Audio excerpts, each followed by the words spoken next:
Committee will come to order. Well, I want to thank all of you for being here today. We always welcome our guests as they watch our hearing. I want to remind everyone about the protocol within the committee. We enjoy having you here to watch, but no participation of any kind in any way by the audience has participated. Those who do will be removed and banned for a year. We have today to consider the nominations of the Honorable Christopher Landau to be Deputy Secretary of State, the Honorable Michael Rigas to be Deputy Secretary of State for Management and Resources, and the Honorable Matthew Whitaker to be the U.S. Permanent Representative to NATO. We have two guests, well, we actually have one guest with us here to introduce Mr. Whitaker, and that is Senator Ernst. Senator Ernst's colleague is in a hearing right now that I think he's presiding over, and so can't be with us right now. But I've promised Senator Grassley that the moment he shows up, in deference to his seniority here, we will suspend the hearing and allow him to make a few remarks.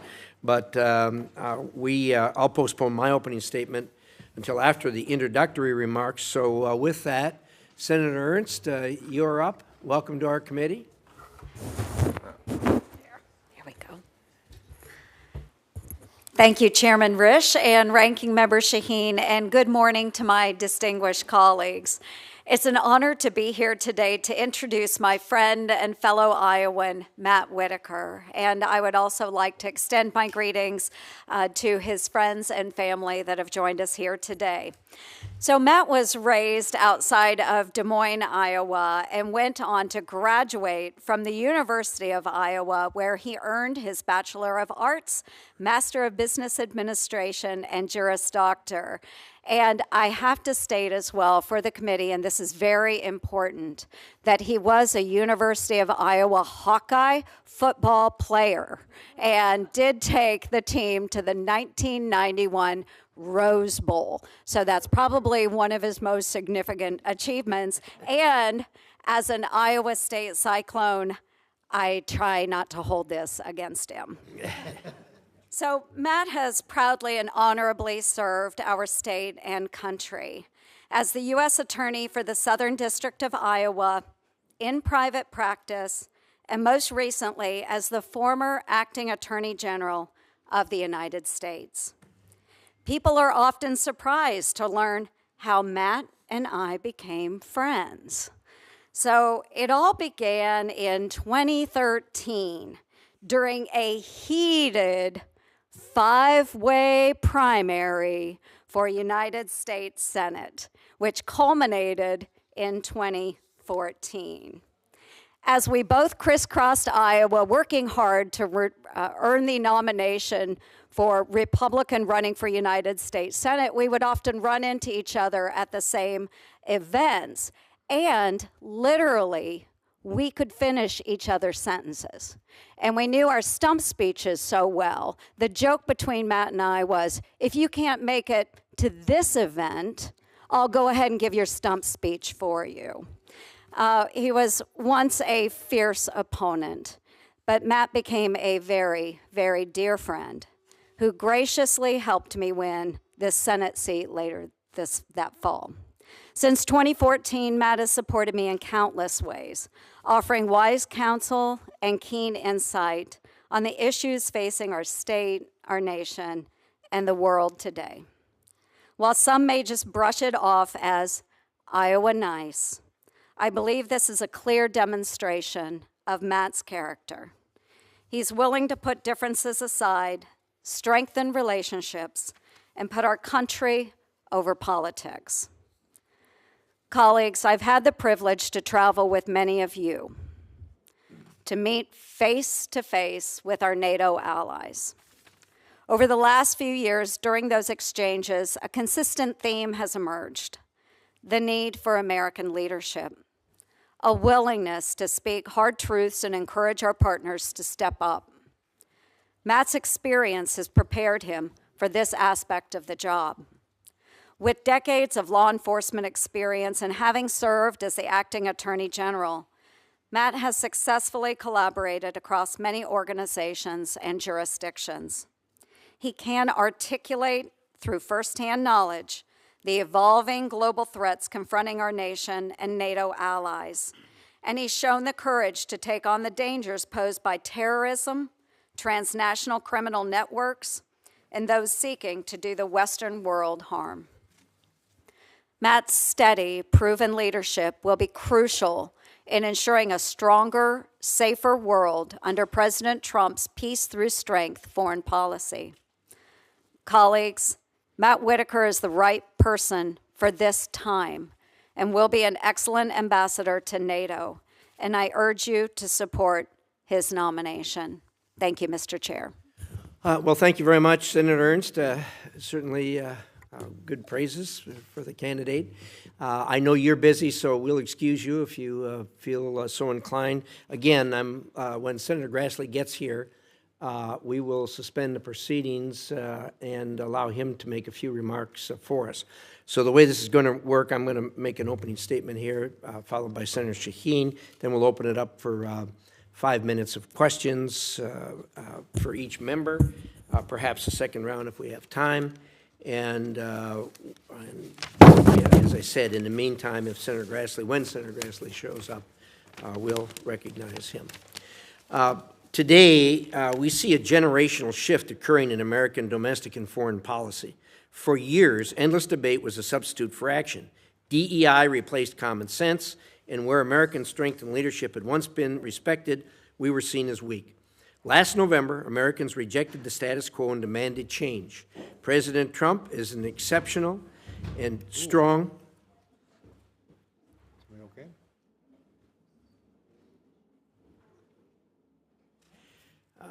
President Trump is an exceptional and strong but different leader, and U.S. foreign policy will reflect a new era that places the U.S. front and center. We all know transitions are never easy, and the three witnesses before us will face challenges as the U.S. blazes a new trail. They have their work cut out for them. Today, America faces threats from every corner of the world. Hostile powers like China, Russia, North Korea, and Iran have formed an authoritarian axis that seeks to weaken the United States. While these countries may not be each other's traditional allies, their cooperation competes with American interests and values. The Chinese government steals American intellectual property, floods our streets with fentanyl, and exploits our free markets for its gain while aggressively undermining American security. To counter this threat, we need to work with our allies in Asia, like Japan, Taiwan, the Philippines, Korea, and Australia. We must push back on Chinese influence in Latin America and Africa. The State Department should re-energize its economic mission, supporting U.S. investment in partner countries to counter predatory investment from China. In the Middle East, the fall of Assad and the tremendous success of Israel's war against Hamas has turned the region on its head, and Iran's proxies network are in tatters. We face a once-in-a-lifetime opportunity to eject Iran's destabilizing presence from Lebanon, Syria, and Iraq. I hope the administration will build momentum to weaken Iran before even thinking about negotiations with that regime. And of course, as negotiations with Russia are ongoing, securing a peaceful and permanent resolution to the war in Ukraine is critical. Our first nominee, Mr. Landau, has been appointed to be this Deputy Secretary. He served as ambassador to Mexico and managed one of the largest embassies. He had to tackle challenges from the illegal immigration crisis and drugs flowing into our country to ensuring ag workers could still come to the United States during COVID. Mr. Landau, I look forward to hearing about your plans to protect America in these turbulent times. Our second witness, Mr. Rigas, has been nominated to be Deputy Secretary for Management and Resources. Mr. Rigas, you will be uniquely situated to guide the next generation of department personnel. The American people need a State Department staffed by our nation's best, all working to advance American interests and outcompete our adversaries. You have a tremendous opportunity to return the department to peak performance and create a unified workforce that rewards merit and accomplishment rather than DEI and divisive ideology. To effectively advance our national interest, I have said repeatedly that U.S. diplomats must get outside our embassies and engage with locals. In 2022, my Secure Embassy Construction Act became law, helping free our personnel to get out and do their jobs. Under the previous administration, the State Department did not fully implement this law. I hope under your leadership that this will be remedied. Finally, we have Mr. Whitaker, who has been nominated to be ambassador to NATO. Today, NATO remains more than ever relevant to the security of the United States and Europe. Unfortunately, many NATO members have taken it for granted for far too long. Our European allies left the heavy lifting to us and, by their own admission, did not pull their own weight in defense spending. In 2014, Russia invaded Ukraine for the first time, but Europe did nothing. After the invasion of 2022, European leaders acknowledged the threat and pledged to do more. But not all NATO allies started to make the necessary investments. Today, Europe, by itself, still lacks the capacity to field the necessary military force. U.S. taxpayers cannot continue to foot Europe's bill without dramatic investment from Europe. Europe now realizes that fact. Mr. Whitaker, as our next ambassador to NATO, you will be tasked with preserving the fidelity, commitment, and integrity of NATO and ensuring our allies rise to meet the challenges of an increasingly dangerous world. A tough job. At this year's summit in June, all NATO allies must commit to significantly higher level of defense spending in addition to increasing their production of defense material and recruiting. Most have embraced the necessity of that new reality given Russia's new aggression. Mr. Whitaker, I look forward to hearing from you and we'll work to, that you will work to ensure our allies shoulder their share of the burden and make NATO more effective. The days of endless discussion are over in U.S. foreign policy. This is where the rubber meets the road. Thank you to all of our witnesses for your willingness to serve in what will be some challenging times. Senator Shaheen, is it all right if we have Senator Grassley, our distinguished colleague from Iowa? I understand you have a few thoughts for us. Thank you very much to all the members of this distinguished committee. I'm here to introduce a friend and a fellow Iowan. This is Matt Whitaker, and he's nominated to serve our next U.S. ambassador to NATO. And we also welcome his family here this morning. Now, in Iowa, Matt is widely known for reasons I'll give you, but he's also well known here in Washington for his service during the first Trump administration, in which he served a long period of time, but most importantly as acting Attorney General. Prior to that, while serving as Chief of Staff of the Department of Justice, Matt traveled around the globe meeting with world leaders on law enforcement matters, notably with Chinese officials to discuss fentanyl production. During the George W. Bush administration, Matt served our home state as U.S. Attorney for the Southern District, and that was from the years 2004 to 2009. His years of public service in the legal and criminal justice areas demonstrate an unwavering commitment to our country and to the rule of law. Now, back home in Iowa, Matt is known for his outstanding achievements at Kinnick Stadium, home of the Iowa Hawkeyes, because on the football field, Matt cultivated a no-nonsense work ethic and commitment to teamwork that underscores our nation's model, e pluribus unum, out of many is one.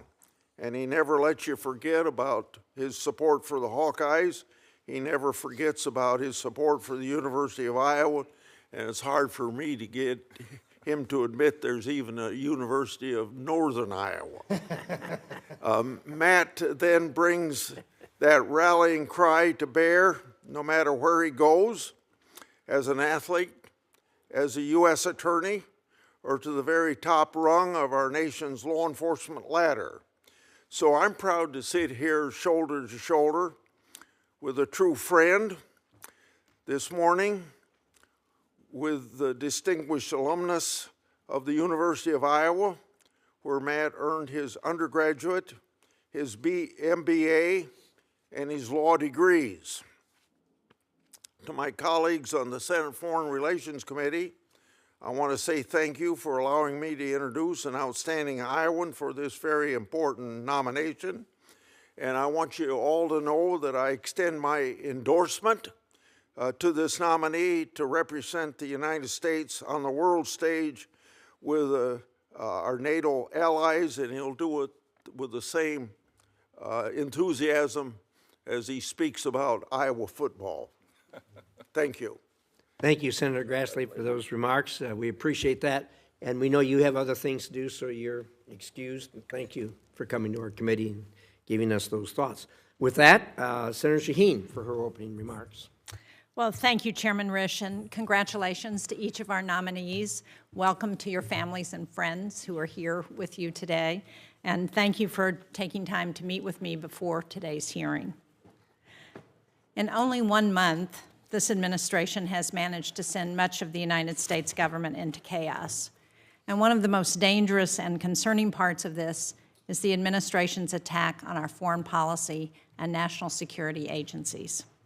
Until last month, USAID programs were protecting us from diseases like Ebola and bird flu.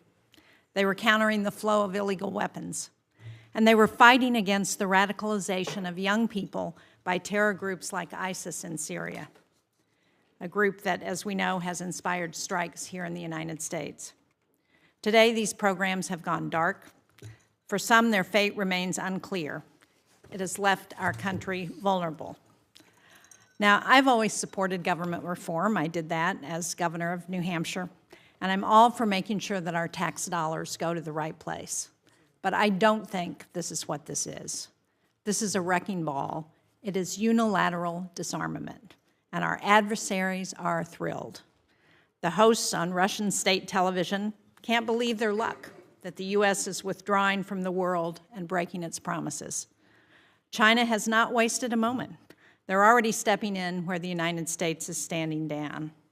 And in the wake of the poorly planned layoffs by DOGE, the Department of Government Efficiency, which I have to say in quotes, CNN has reported that Russia and China are actively trying to recruit disgruntled employees.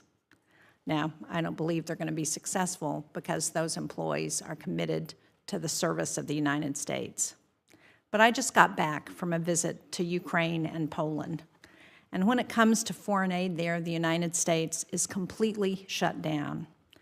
We met with one woman who was providing services to the children of Ukrainian refugees. She said the worst part about losing assistance was that she was told that she had to take down the American flags because they didn't want anybody to think that the United States was providing assistance. We talked to another man who was providing mental health services for refugees, and he said, in Poland, we've always looked up to the United States as our dependable ally, and now we don't feel like we can trust you anymore. I'm sure Ukrainians probably feel the same way. After the shouting match in the Oval Office last week, our most important allies in Europe, in NATO, and around the world, they don't know if they can rely on the United States anymore either. The foreign aid freeze and the mass termination of awards has hit my constituents in New Hampshire as well. Shutting down USAID has meant that we have cut 100,000 American jobs. Farmers, shippers, logistics management, pharmaceutical manufacturing. Last year, American small businesses got $1 billion in contracts from USAID. None of those businesses are going to get funding this year. I heard from a small business in Concord, our capital of New Hampshire. It's a federal contractor whose work includes counterterrorism actions in North Africa. His contract was terminated. Billions of dollars in contracts are being terminated with no regard for how they impact our national security.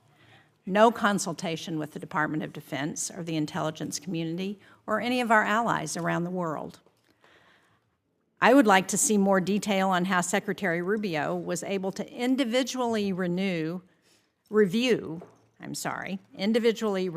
which is what they said in court documents, more than 13,000 awards, as they claimed in court filings. I don't believe he reviewed 13,000 awards. Maybe our nominees can explain this. But, Mr. Chairman, the person we need to hear from is Secretary Rubio, and I hope that he will take time to come before this committee. But whether we're talking about NATO or management and resources at the State Department, to our nominees today, I would ask this. Do you believe that withdrawing from regions that need us the most, that ending our engagement in crisis zones, that taking one of our best soft power tools off the table, does that make America safer?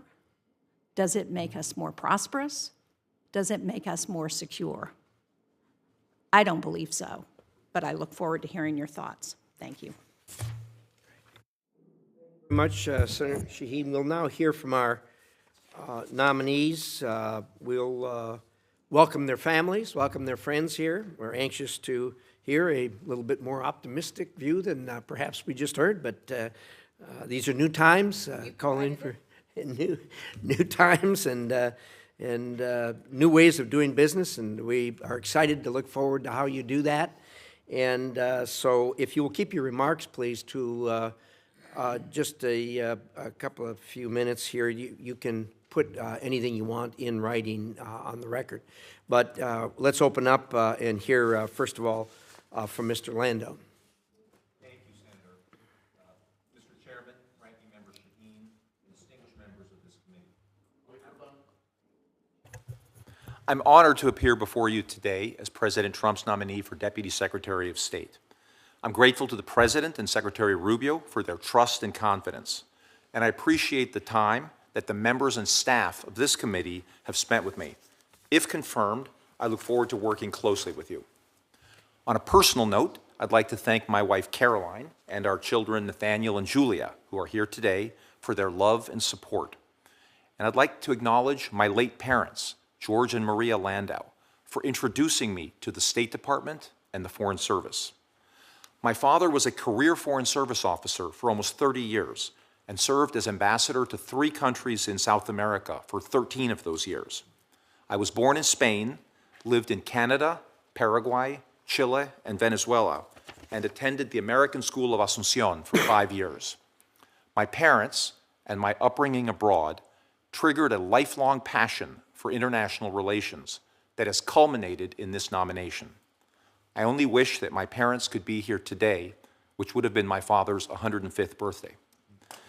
The experience of growing up abroad in a Foreign Service family proved invaluable when I served during the first Trump administration as ambassador to Mexico. And my experience in Mexico, in turn, taught me what the State Department does well and what it could do better. One of the department's biggest assets is a worldwide network of foreign missions and the people who staff them.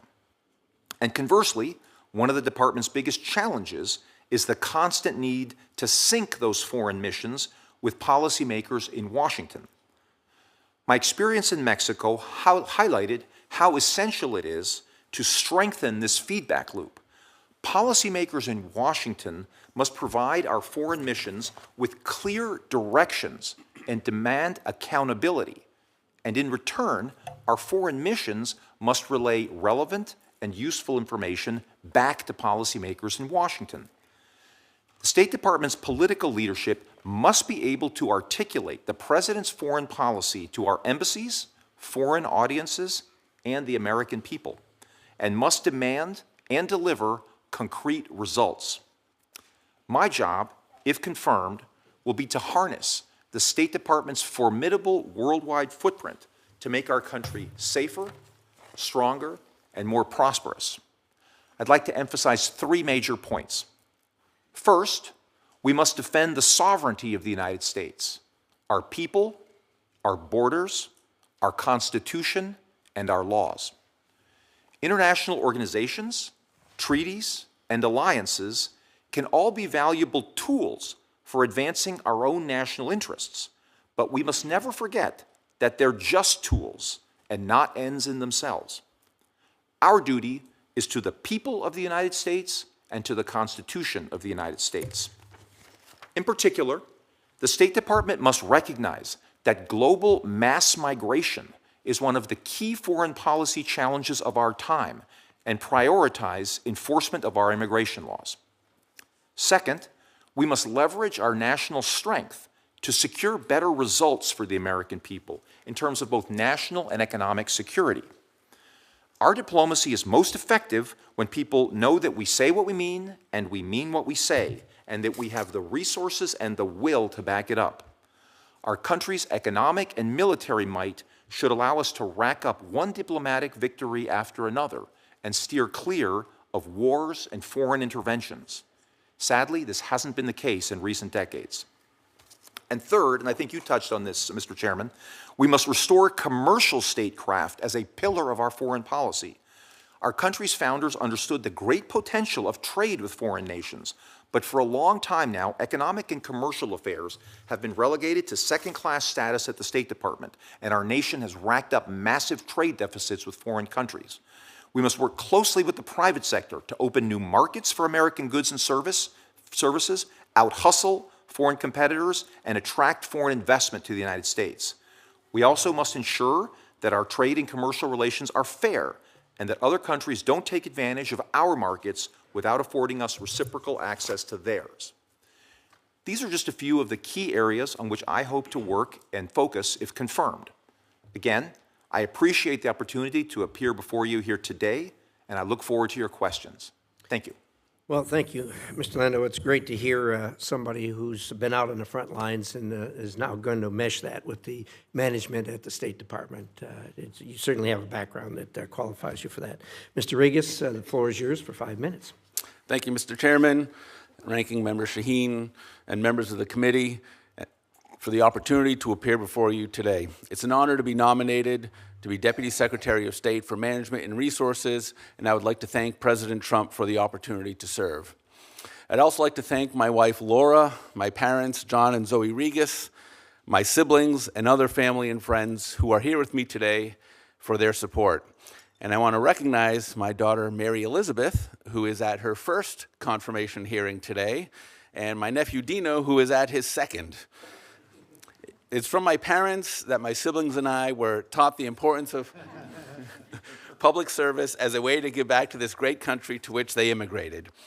My father spent over 25 years as a public school teacher, and among the 7 children in our family, 5 are in public service today. I would also like to thank the members of the committee and the committee staff who took time to meet with me during this process. I look forward to working with each of you, if confirmed, to address the challenges and opportunities before the State Department today. I would also like to thank the staff of the State Department for their support during this process. The role to which I've been nominated has enormous responsibility over how the State Department is managed and how its resources are deployed. I hope to bring my over 30 years of management and leadership experience to bear on the challenges facing the department. I believe my experience in the private sector, as well as my prior service at the General Services Administration, the Office of Personnel Management, and the Office of Management and Budget, have prepared me for this role. If confirmed, I look forward to the opportunity to help President Trump, Secretary Rubio, and the dedicated career civil and foreign service officers at the State Department carry out the President's bold vision for an America First foreign policy. Our country faces a number of challenges around the world today, and if confirmed, I will work to ensure the State Department is able to meet those challenges. For my role, I believe this means making sure that we have the right people with the right skills, doing the right things in the right places. Who are the right people? The right people are our fellow citizens, members of the civil and foreign service, working around the country and around the world, supported by American contractors and locally employed staff. What are the right skills? The right skills include the knowledge our economic and political affairs officers need to understand the American economy and how we can compete and win abroad. The linguistic skills of our foreign service officers, the skills required by consular officers, passport processors, diplomatic security, and others that allow the State Department to carry out the President's foreign policy and serve American citizens and American interests. And where are the right places? The right places are wherever we need to bring America's best talent and skills to bear on the challenges we face as a nation, and wherever America's political, economic, and national security interests need to be advanced and defended. And what are the right things? Ensuring that, as Secretary Rubio said, every dollar we spend, every program we fund, and every policy we pursue must be justified with the answer to 3 simple questions.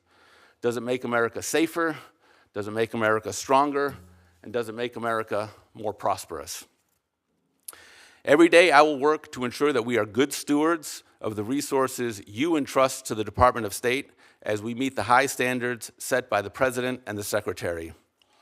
I also want to emphasize that reducing waste, fraud, and abuse will be a key area of focus for me. I know that every dollar we spend and every program we fund comes from the labor of a tax-paying American family. Every $100 we spend could have been a gift for a family's college fund. Every $1,000 we spend could have been the car repairs a family needs for their daily commute. And every $10,000 we spend could have been a family's down payment on their first home. In each of my previous professional leadership roles, I believe I left those organizations in a better position than I found them. And I hope to make a positive and meaningful impact here in my role at the State Department. And each of the successes that I've made previously was made possible because of the dedicated men and women I've had the privilege of serving with, who have worked together as a team to achieve a shared vision of a better workplace for our organization and better service for our customers and taxpayers. It would be an honor to serve at the State Department if confirmed, and I want to thank the committee for considering my nomination, and I look forward to answering any questions you may have. Thank you very much, Mr. Rigas. Again, it's good to see someone come up through the ranks and know what they're taking a hold of over there at the State Department. It's a big job, no question about it. Mr. Whitaker. Thank you, Mr. Chairman. First, I'd like to thank my friends Chuck Grassley and Joni Ernst, both senators from Iowa. As an Iowan, it's very hard. Much like picking your favorite child, picking your favorite senator is very hard with having those two superstars. And I'd like to thank my friends and family for joining me here today. Chairman Risch, Ranking Member Shaheen, and distinguished members of the committee, thank you for the opportunity to be here today. I'm honored to appear before you as President Trump's nominee to serve as the United States Ambassador to NATO. I am grateful to President Trump for his confidence and to this committee for its consideration. If confirmed, I will work tirelessly to strengthen the alliance, ensure the security of the American people, and uphold our nation's role as the beacon of freedom and liberty. It has been an honor of a lifetime to have served in 2 administrations. Throughout my career, I have overseen critical issues related to national security, law enforcement, and the protection of U.S. interests, both domestically and abroad. My experience managing the Department of Justice has equipped me well to navigate the complexities of NATO. As a former college football player at the University of Iowa, I understand that for a team to be strong, for NATO to be strong and successful, every player on the field, all 32 allies, must be strong. President Trump has been clear. The United States remains committed to NATO and to the principle of peace through strength. That principle has guided NATO's founding and remains vital today as ever. During President Trump's first term, America was strong, and our strength sent a message to the rest of the world. Peace prevailed with no new conflicts. ISIS was decimated. Soleimani was brought to final justice. The groundbreaking Abraham Accords were signed, and America was safe and powerful. I stand firm with President Trump in promoting peace abroad and security and prosperity at home. Strength deters aggression, and history has taught us that when America leads, the world is safer. I believe that a robust NATO can continue to serve as a bedrock of peace and prosperity, but its vitality rests on every ally doing their fair share. By growing our economies and investing in our common defense, the free world will thrive and reach new heights of achievement. Under President Trump's leadership, NATO will be stronger and more effective than ever before. It is important to remember what George Washington said in his first annual address to Congress. To be prepared for war is one of the most effectual means of preserving peace. In the spirit of President Washington's wise counsel, we must also recognize that true leadership demands fairness, accountability, and shared sacrifice among nations. Leadership is not charity. The American people have carried the burden of global security for too long. For decades, U.S. taxpayers have funded the lion's share of NATO's defense, while too many of our allies have failed to meet even their most basic obligations. Europe can no longer ask a hardworking welder from my home state of Iowa to pay more in taxes to bolster Europe's defense, while the products he makes are subject to unfair trade practices. President Trump has been clear on this issue. NATO allies must meet their obligations. The United States will no longer subsidize nations that refuse to pay their fair share. That is why, if confirmed, I will work to advance a policy of peace through strength by ensuring that all NATO members meet a minimum defense spending level of 5%, thereby ensuring NATO is the most successful military alliance in history. This is not just an American mandate, it is a necessity for the survival of the alliance. Russia and Ukraine are at war. China is expanding its military influence. Rogue states like Iran and North Korea continue to destabilize global security, and terrorist organizations remain intent on striking the West. The threats are real, and they will not wait for bureaucratic debates or half measures. That is why our NATO allies must first commit to spending at least 5% of their GDP on defense, with no exceptions, no excuses. Prioritize modernization and interoperability, because outdated forces and strategies cannot deter modern threats. Expand their contributions to NATO, missions and readiness, and finally prepare for hybrid threats and asymmetrical warfare. I want to recognize and express my gratitude to those allies that are doing everything that is asked of them. Your contributions have not gone unnoticed. Our mission is not to just deter, but to defeat those who seek to do us harm. That means reinforcing our military capabilities and ensuring that NATO remains the premier force for stability in the region. But strength is not only in our military power, it is in our resolve, the spirit of this alliance, the spirit of America. We stand at a crossroads. We can either commit to a NATO that is strong, capable, and prepared, or we allow hesitation and inaction to embolden our adversaries. I know which path I choose. Let's remember what Reagan said at NATO's 35th anniversary. Throughout its history, the NATO alliance has been challenged by the military power and political ambitions of its adversaries. Yet in every decade, the nations of the alliance have consistently pulled together to maintain peace through their collective strength and determination.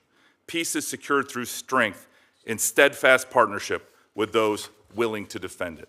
Thank you, and I look forward to your questions. Thank you. Thanks much, Mr. Whitaker. We're now going to do a round of questions, 5 minutes to each, allotted 5 minutes to each of the members of the committee, and I'm going to start. And I want to start, Mr. Landau, with you. And I am assuming that you agree on the importance of our alliances in Asia to push back against China, and the fact that that's going to be really important as we proceed through this 21st century with the ascendance of China.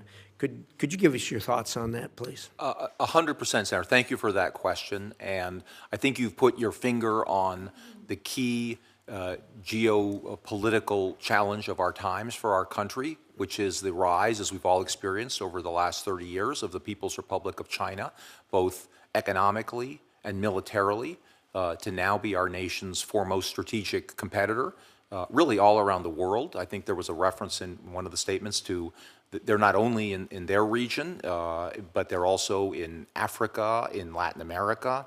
And I think this is the biggest overall challenge to our nation's role in the world today. And I think you've also, correctly identified one of the key tools that we have to counter it. We are not alone. There's particularly the folks in China's neighborhood who have at least as strong an interest in countering China's rise and working very closely with us. We have a number of organizations there. Obviously, Japan is a very close ally of ours. Korea, the Republic of Korea, the ASEAN nations.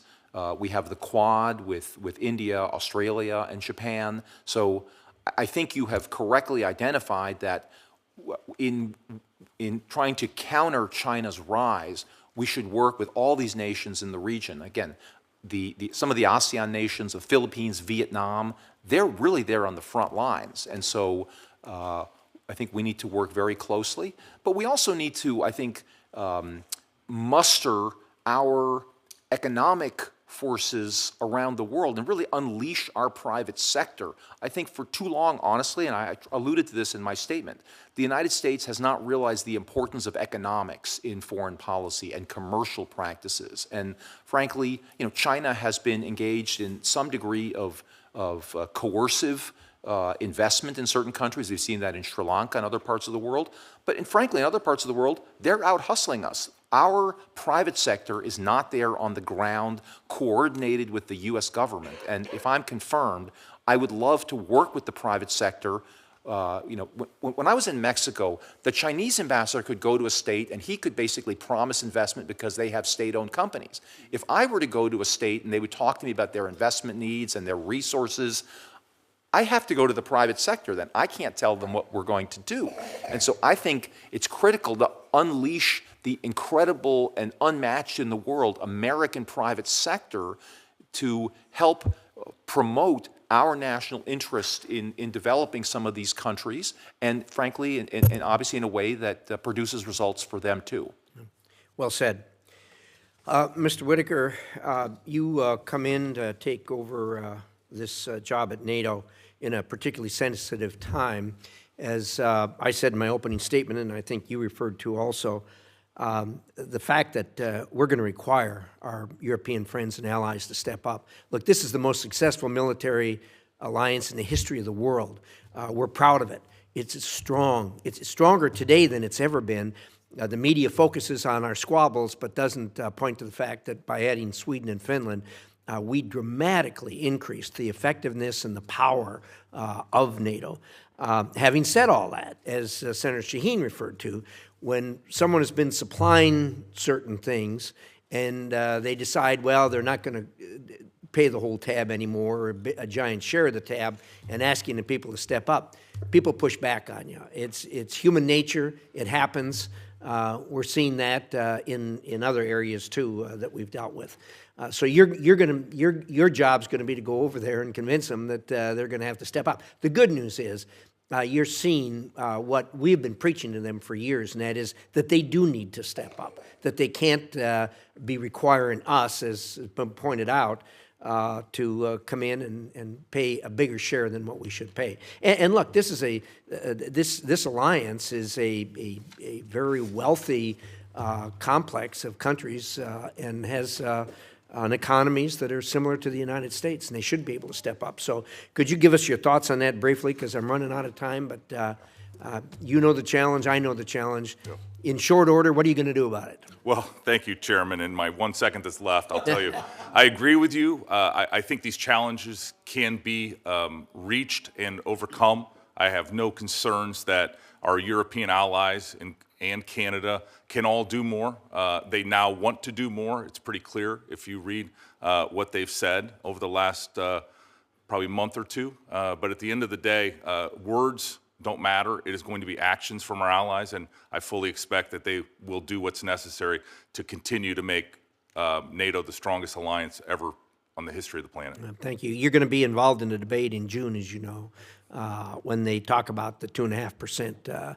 That was everybody's agreement, and we're still a few short that haven't made that agreement, so it's going to be even tougher as we step up. The good news is they recognize it, and they're the vast majority of them are willing to step up. With that, Senator Shaheen. Thank you, Mr. Chairman. I want to start with Mr. Landau and Mr. Rigas, because I heard from a USAID contractor in New Hampshire who was carrying out a project to combat tuberculosis in Myanmar that's been turned off because of the administration's stop work order on foreign aid. Now, the contractor reported to us that a shipment of drugs is now sitting in a warehouse because they can't be delivered.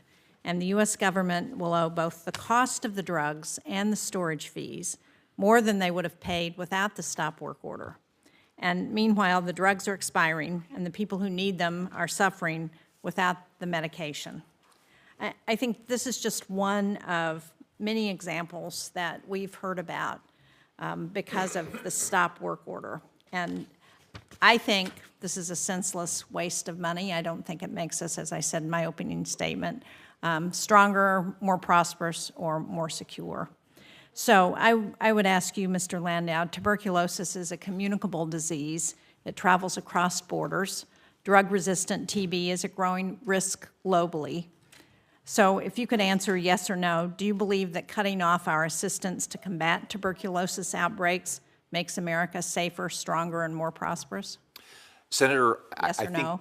Just yes to give or no? You, again, yes or no? I think I have to give some context to the answer. I know the context. Well, but I want to know, do you think this is a good position for the United States to take to stop foreign aid without any question about what the consequences will be on tuberculosis and the threat that it poses across borders, including in the United States. Senator, I have before me Senator Rubio's waiver, which here on its face says all life-saving medicine, medical services, food, shelter, and substance assistance has been subject to a waiver to the 90-day freeze. And I am pleased about those waivers, but the reality is the funding has not been turned back on. Nothing is happening because of those waivers. So while Secretary Rubio has told us that there are waivers, we know that of the 5,400 or so programs from USAID, that only 500 of those have been turned back on, and that the funding is not going to help address tuberculosis and other humanitarian needs that we have. And so I guess I would ask you, if confirmed, will you ensure that if humanitarian waivers have been granted, that there will be an effort to make sure that the funding follows those and that those programs that are life-saving, that make a difference to our allies and make a difference ultimately to the United States, get turned back on? Absolutely, Senator. Another example we heard last week is that the administration terminated programs in Syria to interdict and destroy chemical weapons. They also stopped programs, as I said in my opening statement, to provide support to the Al-Hol camp, which holds ISIS fighters and detainees from the fight against ISIS. Again, I would ask you, do you think stopping those efforts make us safer and more prosperous and stronger?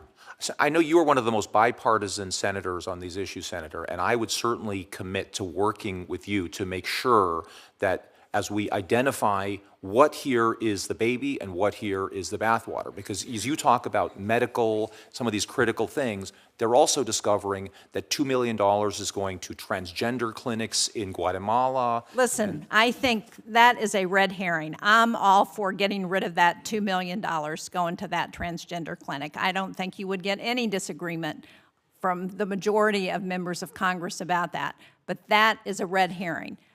It doesn't account for the thousands of programs, the millions of dollars, and the thousands of people who are being laid off that provide those services around the world that do make us safer and stronger and more prosperous. And Senator, I agree with you, and I would like to, if I'm confirmed, I commit to working closely with you so that we can identify, I'd like to hear what you and your staff, the programs you identify. Obviously, it's an ongoing process now, precisely to review these programs to separate the kind that you're talking about from the kind that I just mentioned. They're both in the bucket, and you know, the goal is to actually be good stewards of taxpayer money. Thank you.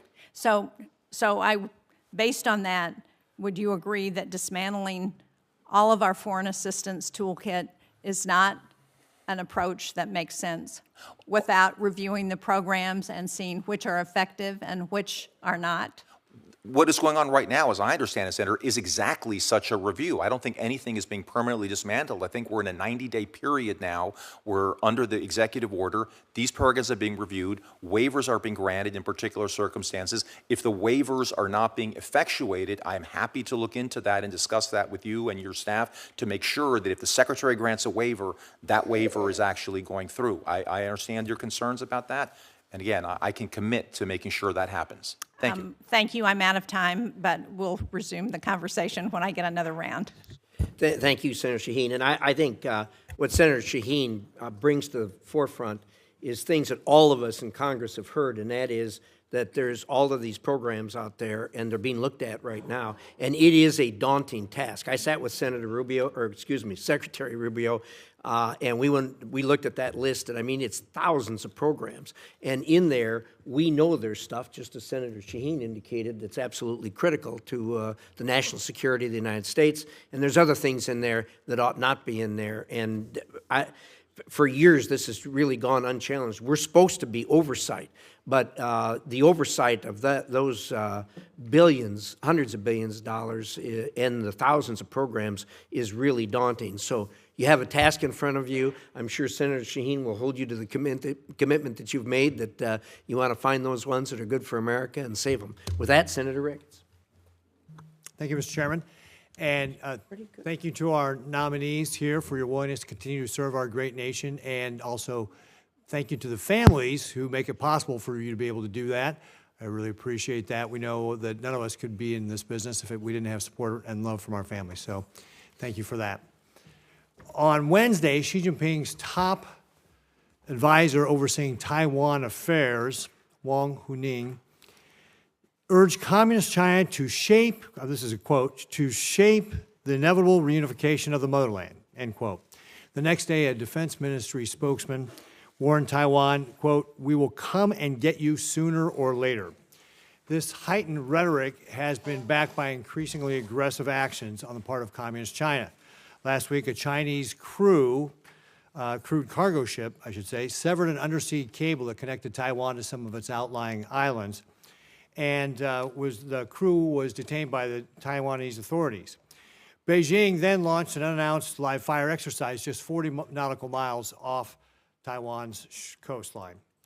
Ambassador Landau, Xi Jinping has instructed his military to be ready to take Taiwan by force if necessary by the year 2027. Given Communist China's increased aggression toward Taiwan, if confirmed, what actions will you take to support Taiwan's self-defense? Thank you, Senator. And thanks for the excellent conversation that we had in your office. And I appreciate, again, your focus on China, which is our major strategic competitor throughout the world, and we have heard some very bellicose remarks like that. The President has made clear that his top priority in that part of the world is peace and stability on both sides of the Taiwan Strait, and that the United States firmly rejects any unilateral change in the status quo on either side of that, and any resolution of that dispute by force. We have had a consistent one China policy since the 1970s, as reflected in the Taiwan Relations Act, as reflected in the joint communiques and the 6 assurances.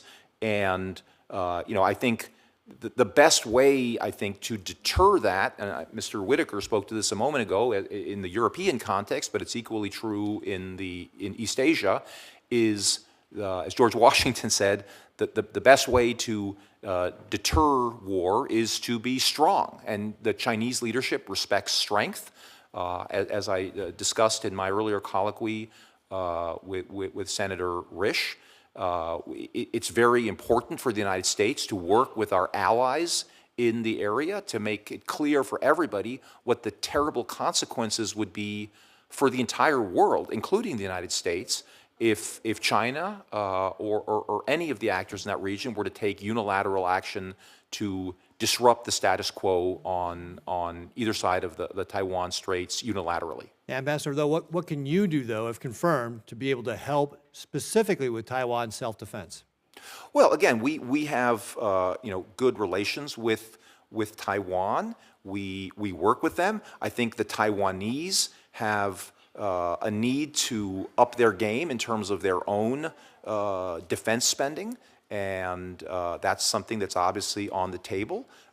And we need to work, again, with our regional allies in the area, the Quad nations. I think Secretary Rubio's first meeting was with the foreign ministers of the Quad.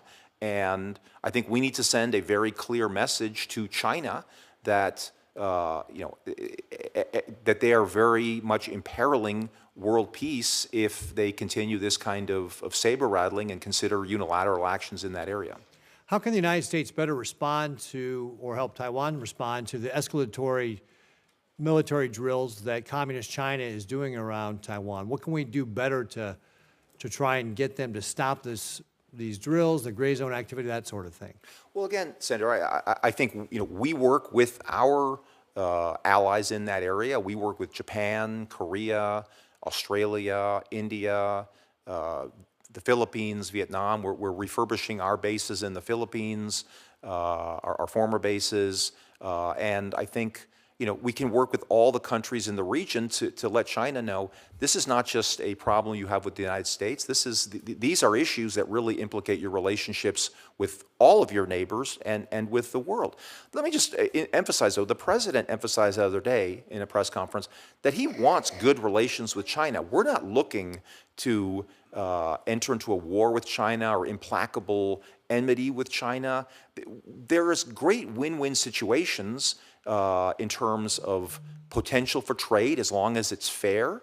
And we hope that we can focus on the positive side of the relationship to increase the prosperity for our peoples instead of going down a path of further bellicosity. And so, my job, if I'm confirmed as a diplomat, will be to encourage the Chinese to move in that direction. Great. Thank you, Ambassador. Thank you, Mr. Chairman. Senator Coons. Thank you, Mr. Chairman. Thank you to our nominees and your families, your willingness to serve, and I look forward to our conversation today. Mr. Whitaker, I have an aunt and uncle who live in Iowa City. I'm familiar with Hawkeye football and your record there, and I appreciate your citing Ronald Reagan and his comments at the 35th NATO summit and your understanding of teamwork. And I think you would get uniform agreement from the members of this committee that our NATO partners all need to pull their weight. Are you familiar with the Article 5 provisions of the NATO treaty? Yes, sir. And when's it been invoked? Only once in the history of NATO, and that was to support the United States of America after it was attacked on September 11th. And our then 29 NATO allies pulled their weight, deployed, served, fought alongside us, died. And I would argue that after Russia's aggressive invasion of Ukraine 3 years ago, they've continued to do the same. In fact, in total, they've delivered more support for Ukraine than we have. Support for refugees, support for their economy, and military support. If you're confirmed as you head over to NATO, I was encouraged to hear you say you view it as a strong and vital alliance and you look forward to strengthening it. Would it strengthen our alliance for us to abandon Ukraine and the uniform view of our NATO allies that defending Ukraine against Russian aggression is in our collective national interest? Yeah, thank you for that question, Senator. Obviously, the situation on the battlefield. Please be brief if you could. Yeah, the situation on the battlefield in Ukraine is brutal. It's another land war in Europe. We have to end. Does it serve our national interest to abandon Ukraine? Well, what's in our national interest, obviously, is a broad question. We need. Oh, Mr. Whitaker, I have 3 minutes, not time for broad questions. I'll simply assert, if I might, that from my view, and I think this is broadly shared on this committee, pulling in the same direction is what a team does. Showing up, suiting up, getting in the fight, and pulling in the same direction is what a team with clear-eyed leadership does. And whatever that was last Friday, I hope we can get back on track in a united approach with our vital allies instead of confusing them, dividing them, having a push for greater investment, interoperability, greater lethality of NATO as a united force would be a great mission for you. I am concerned that that is not the direction that recent conversations between President Zelensky and President Trump will lead us. Mr. Landau, Mr. Rigas, if I might, I'm encouraged, Mr. Landau, that you come from a Foreign Service family, that you've served as an ambassador, that you respect and understand the critical role that our Foreign Service plays. And Mr. Rigas, you spoke well about the skills that they develop over many, many years. I have visited our Foreign Service all over the world and am deeply impressed with their skills. And I've also visited USAID missions and programs and projects all over the world. And I will tell you, I am heartsick and angry at what I view as a chaotic, poorly executed chainsaw that's been taken to what are critical NGO partners and USAID work around the world. As my colleague Senator Shaheen said, we all expected there would be reform, that there would be a thorough and disciplined look at how to tighten and focus and align USAID's development work around the world. Instead, what we've seen in recent weeks has been chaotic.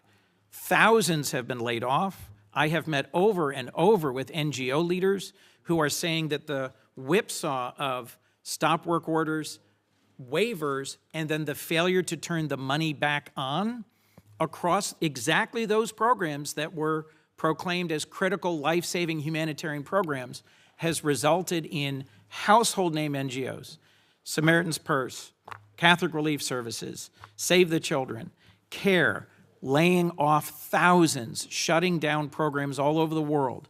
If confirmed, will you commit to sharing with us the process you used to get to where this is, whether or not these waivers have ever been respected, and to work with us to make sure we do not abandon this critical tool of U.S. foreign policy in the face of Chinese aggression around the world?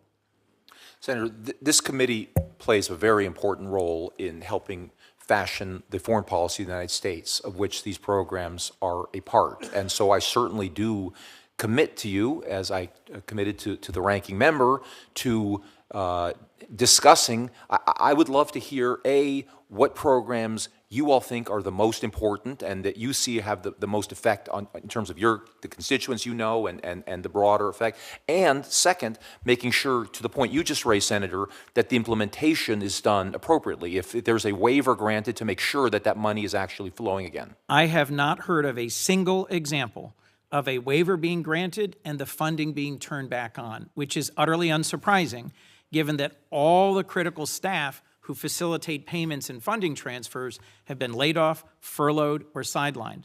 So we have literally just unilaterally disarmed one of the most vital tools in that work to deliver peace through strength in the face of Chinese aggression. I'm glad that Senator Risch recognized, as we all do, that China is expanding its influence in Latin America, in the Caribbean, in Africa, in Southeast Asia.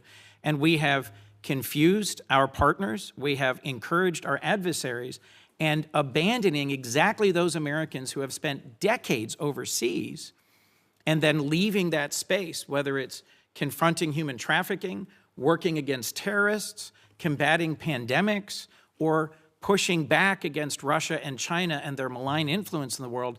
This was a horrible owned goal that I eagerly want to work with you to try and address, because frankly, tens of billions of dollars have been cut in the name of pursuing a few million of dollars here and there that, yes, we can all agree shouldn't have been spent the way they were spent. But if thousands have been laid off, programs in dozens and dozens of countries have been shut down, and we have abandoned a key tool of our success in the Cold War that presidents from Kennedy to Reagan recognized as critical tools in our toolbox, then we have made a profound error that is going to produce weakness through chaos, not peace through strength. Thank you.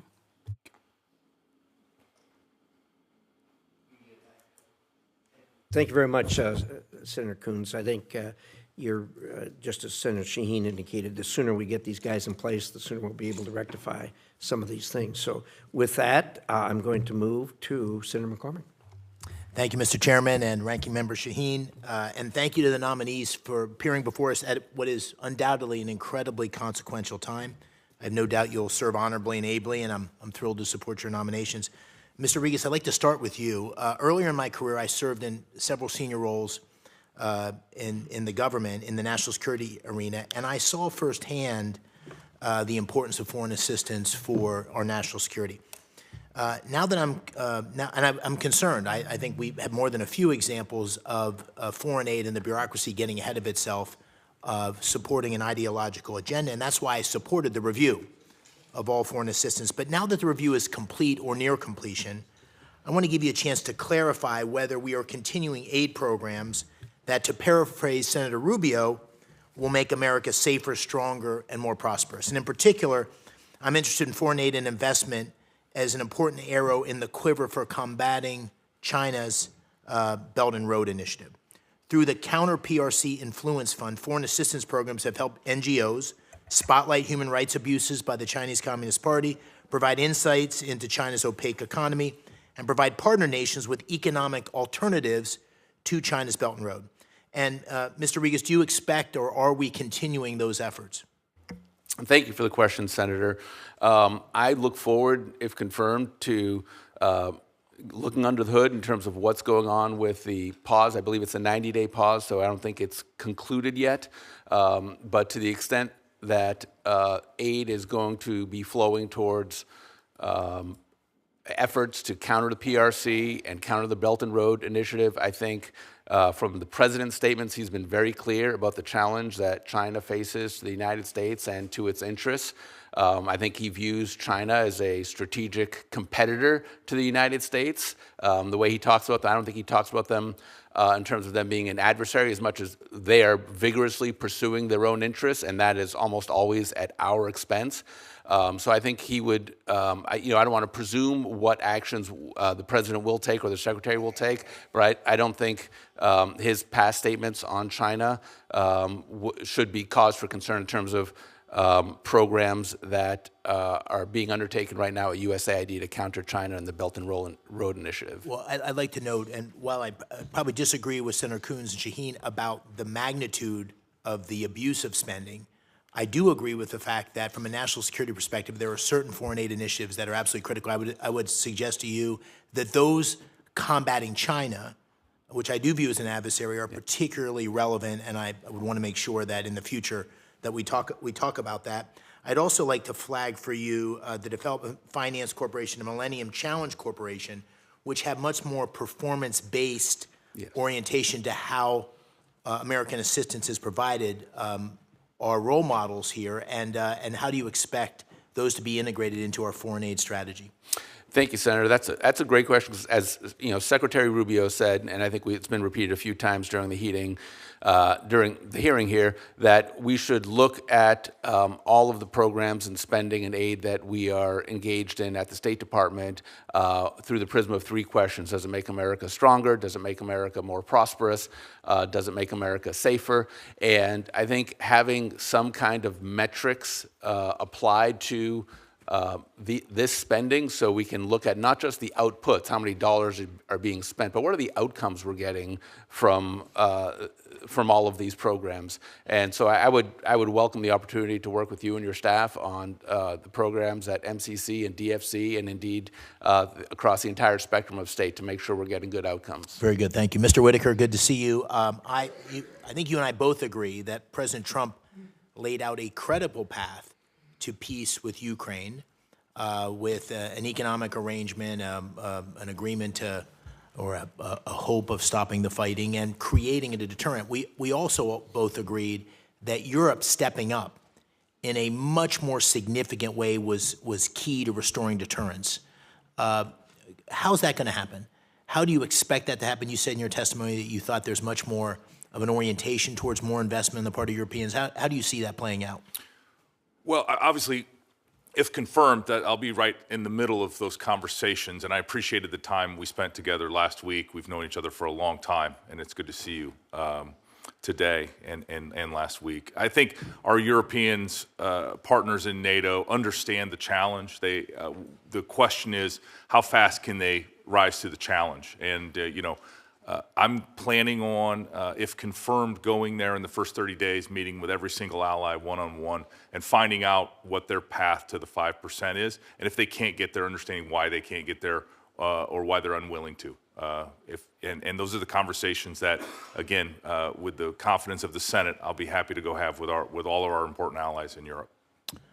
Thank you, and I'll just end with the statement. I agree with Senator Coons that based on Article 5, the Europeans, NATO did step up after 9/11, but I also will note that despite decades of constant pressure from American presidents, including Democrats, NATO continues to underinvest relative to its very commitments. And so this is not open to discussion. They have failed to meet their obligations, and I hope you'll be able to convince them that it's in their interest to do so. Thank you. Thank you. Thank you very much. Senator Murphy. Thank you very much, Mr. Chairman. Mr. Landau, I deeply appreciate your service to this country and your willingness to come before this committee. But I'll be honest with you, I find it pretty offensive that you are trying to maintain that there is some good faith review happening at USAID when the representatives of the administration in charge of cost cutting have made it clear that the goal is to destroy USAID. Do you know what percentage of USAID employees have been fired or furloughed? Senator, I do not. I'm here as a private citizen. I'm a nominee, so I am not part of the administration at this point. But you don't have. Do you have a ballpark guess? You're about to help lead America's diplomatic efforts? A ballpark guess as to how many USAID employees have been fired or furloughed? Again, Senator, I've just looked at the way the president has set this forth, that he has instituted a 90-day review period. You haven't read reports that you might be able to cite today? Well, I have seen some reports, again, in the press, but I want to be very careful before I start acting as if I know what is going on behind the scenes, but I'm not part of the administration yet. Obviously, if I'm confirmed, you can call me for oversight. But here's the problem. So the number is 94%. 94% of USAID staff have been fired or essentially permanently furloughed. And you stated to us that you believe this is a good faith 90-day review, and yet you actually don't know how many people have been fired or furloughed. How can you come to the conclusion that this is a good faith review when you actually don't know the extent of the terminations? Wouldn't it be relevant as to the question as whether it was a good faith review if 94% of the agency had already been terminated? Well, Senator, again, I think it's important to recognize what are the programs and how are these people that are being But fired how do or you come to furloughed. the conclusion that this is a good faith review if you don't even know what's happening? Well, again, Senator, You can't have it both ways. You can't come to the committee and say, I know this is a good faith review, but I don't know anything that's happening because I'm not in the administration. well, Senator, again, I assume the government, there's a presumption of governmental regularity that exists generally in the law.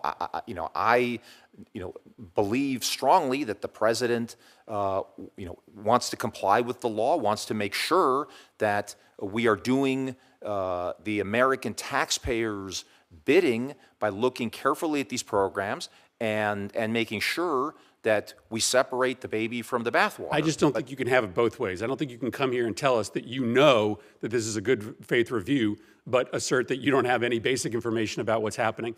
Mr. Rigas, which branch of government has the power to decide how taxpayer money is spent? Is it the legislative branch, the executive branch, or the judicial branch? Thank you for the question, Senator.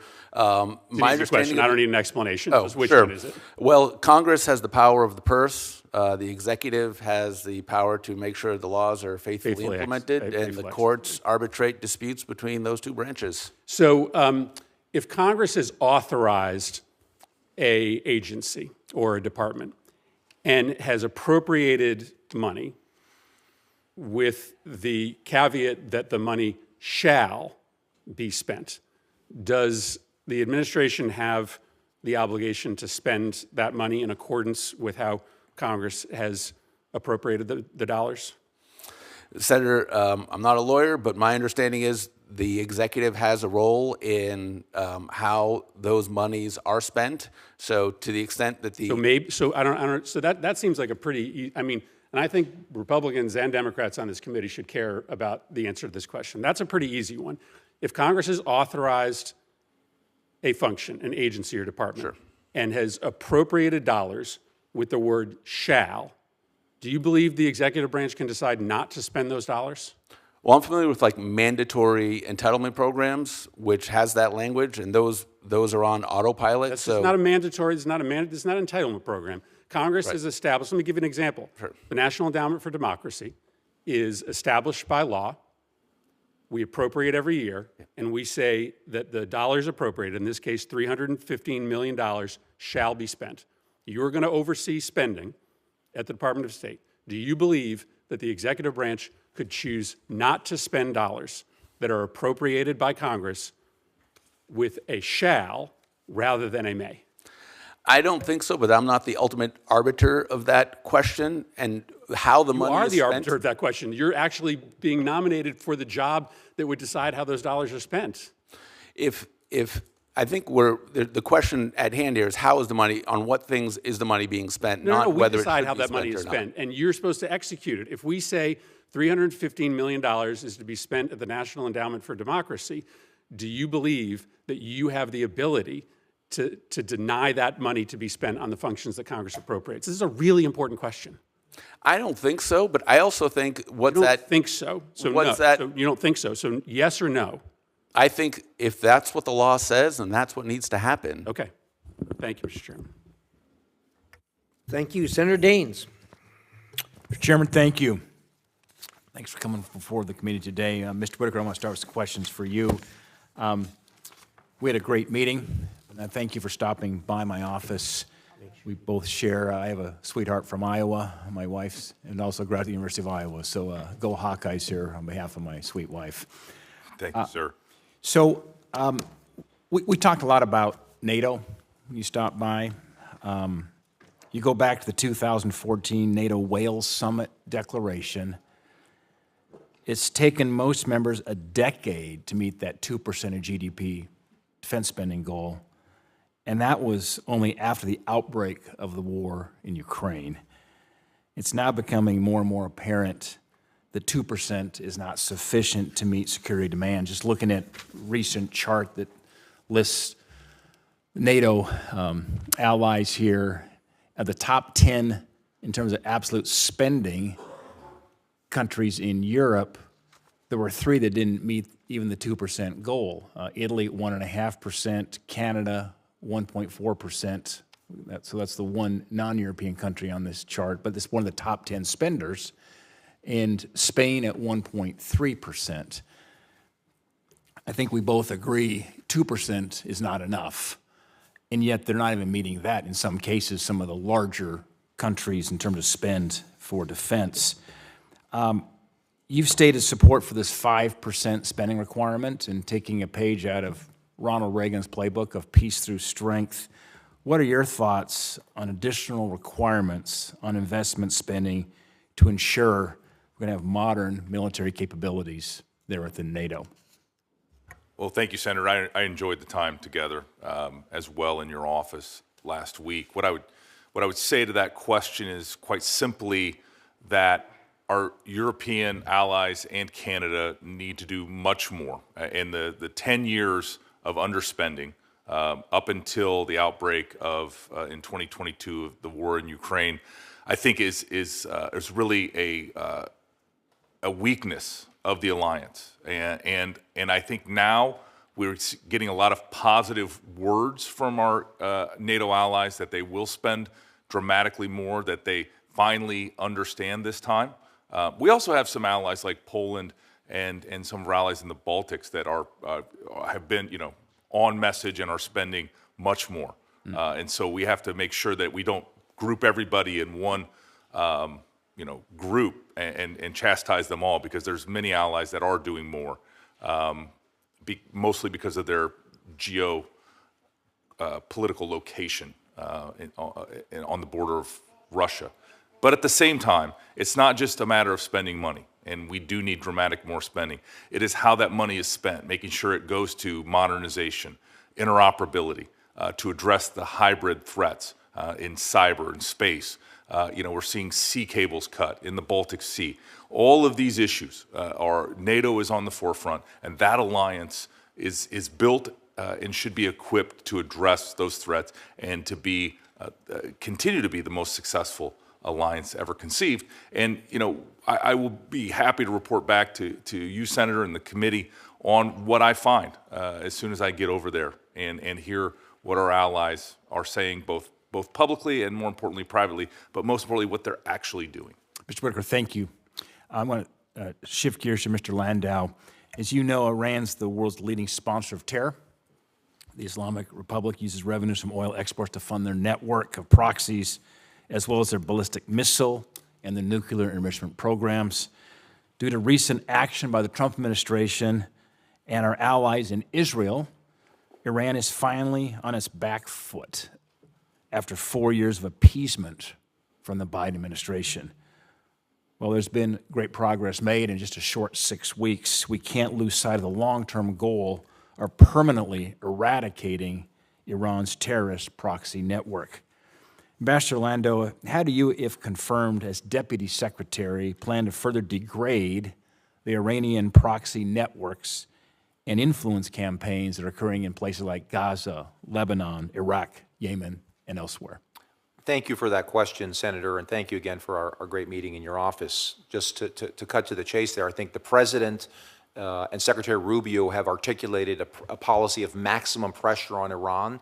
This was a pressure that was pursued In the first Trump administration, to great success, Iran was really back on its heels at that time. Unfortunately, that position was not followed in the subsequent administration, and we saw Iran get much more aggressive again. But I think you are right. This is a historic moment when Iran is back on its heels in terms of Hamas, Hezbollah, and its other allies in that area. And we got to work with our ally Israel to make sure that Iran can no longer continue to be an exporter of terror and instability throughout the Middle East. All the countries in the Middle East, I think, want to work with us to contain Iran, and that will be a critical part of this administration's foreign policy, if I'm confirmed. Thank you. Thank you, Mr. Landau. Chairman, back to you. Thank you. Thanks for being here. I've been in the Senate for more than 10 years. I've never, oh no, only one other time I've not asked a question. I'm not going to ask a question. I think it's very important that all of us, because we haven't had Secretary Rubio here to talk about the evisceration of U.S. aid, it is important for everybody to understand exactly what happened. I'm just going to lay out the facts here. First of all, it's important to understand that the so-called Department of Government Efficiency head said that they're going to feed U.S. aid to the wood chipper. That does not sound like a good faith review. They said it was going to be a 90-day review. And then when a federal court said that they had to not violate the Foreign Assistance Act and the Appropriations Law and the Prompt Payments Act and the Empowerment Act, they came back and they eliminated 5,800 programs at aid and another 4,000 at state. Flatly illegal. Any administration is within their rights, maybe even obliged, to review and reform spending. The way to review and reform spending is in this building. Senator Graham, as the chairman of the SFOPS committee, and myself, as the ranking member of the SFOPS committee, had a very constructive conversation about how to better align the State Department's objectives with USAID's objectives. And by the way, this has been a bipartisan complaint over many, many administrations, that they are not sufficiently aligned. And that we're not targeting economic assistance, foreign military financing, and humanitarian aid as precisely as we ought to, and maybe even that some of the NGOs and for-profits that deliver the aid ought to be held accountable, just like in the Defense Department, just like any other department, for reducing their overhead costs. I said, I'm in. 2 days later, they don't fire everybody. They send 94% of employees home. Secretary Rubio reassures us multiple times, most of us on this committee on a bipartisan basis, don't worry, there's a waiver process. There is a waiver process. The problem is the building is shut down and nobody has access to their emails. You cannot process a waiver for life-saving humanitarian aid with no personnel. And so if there is an effort to reform USAID, to tighten up what it is that we do, to make sure that, and everybody, by the way, since I got on this committee and before, everybody talks about how smart China is for having Belt and Road, for making friends across the planet, and how cheap it is to do this kind of diplomacy compared to the Department of Defense.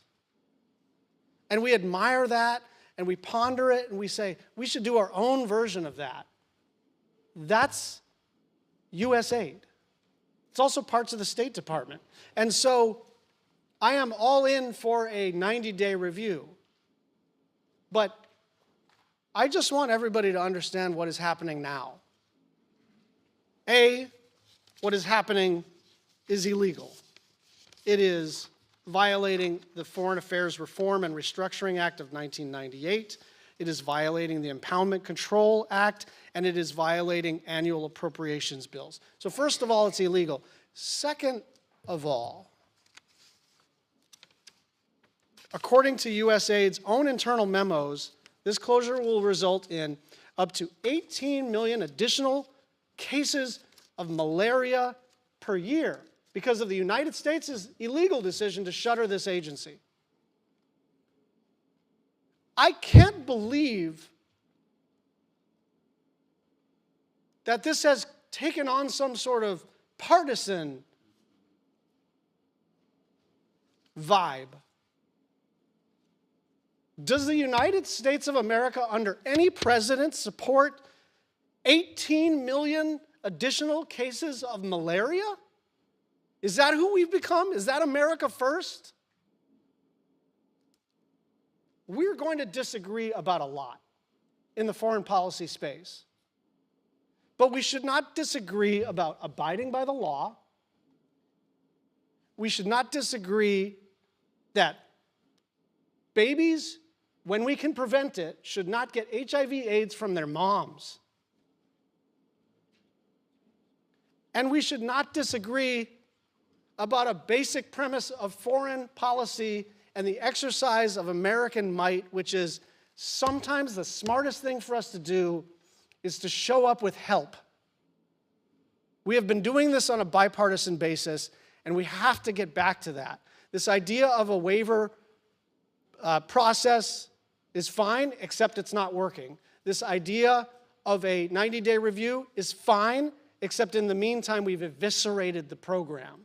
And so I understand none of you are in the government, but I am just hoping, I am praying, I am begging that we can get back to a bipartisan consensus that we don't cut off our nose to spite our face, and we are the good guys. We do not cause death on purpose.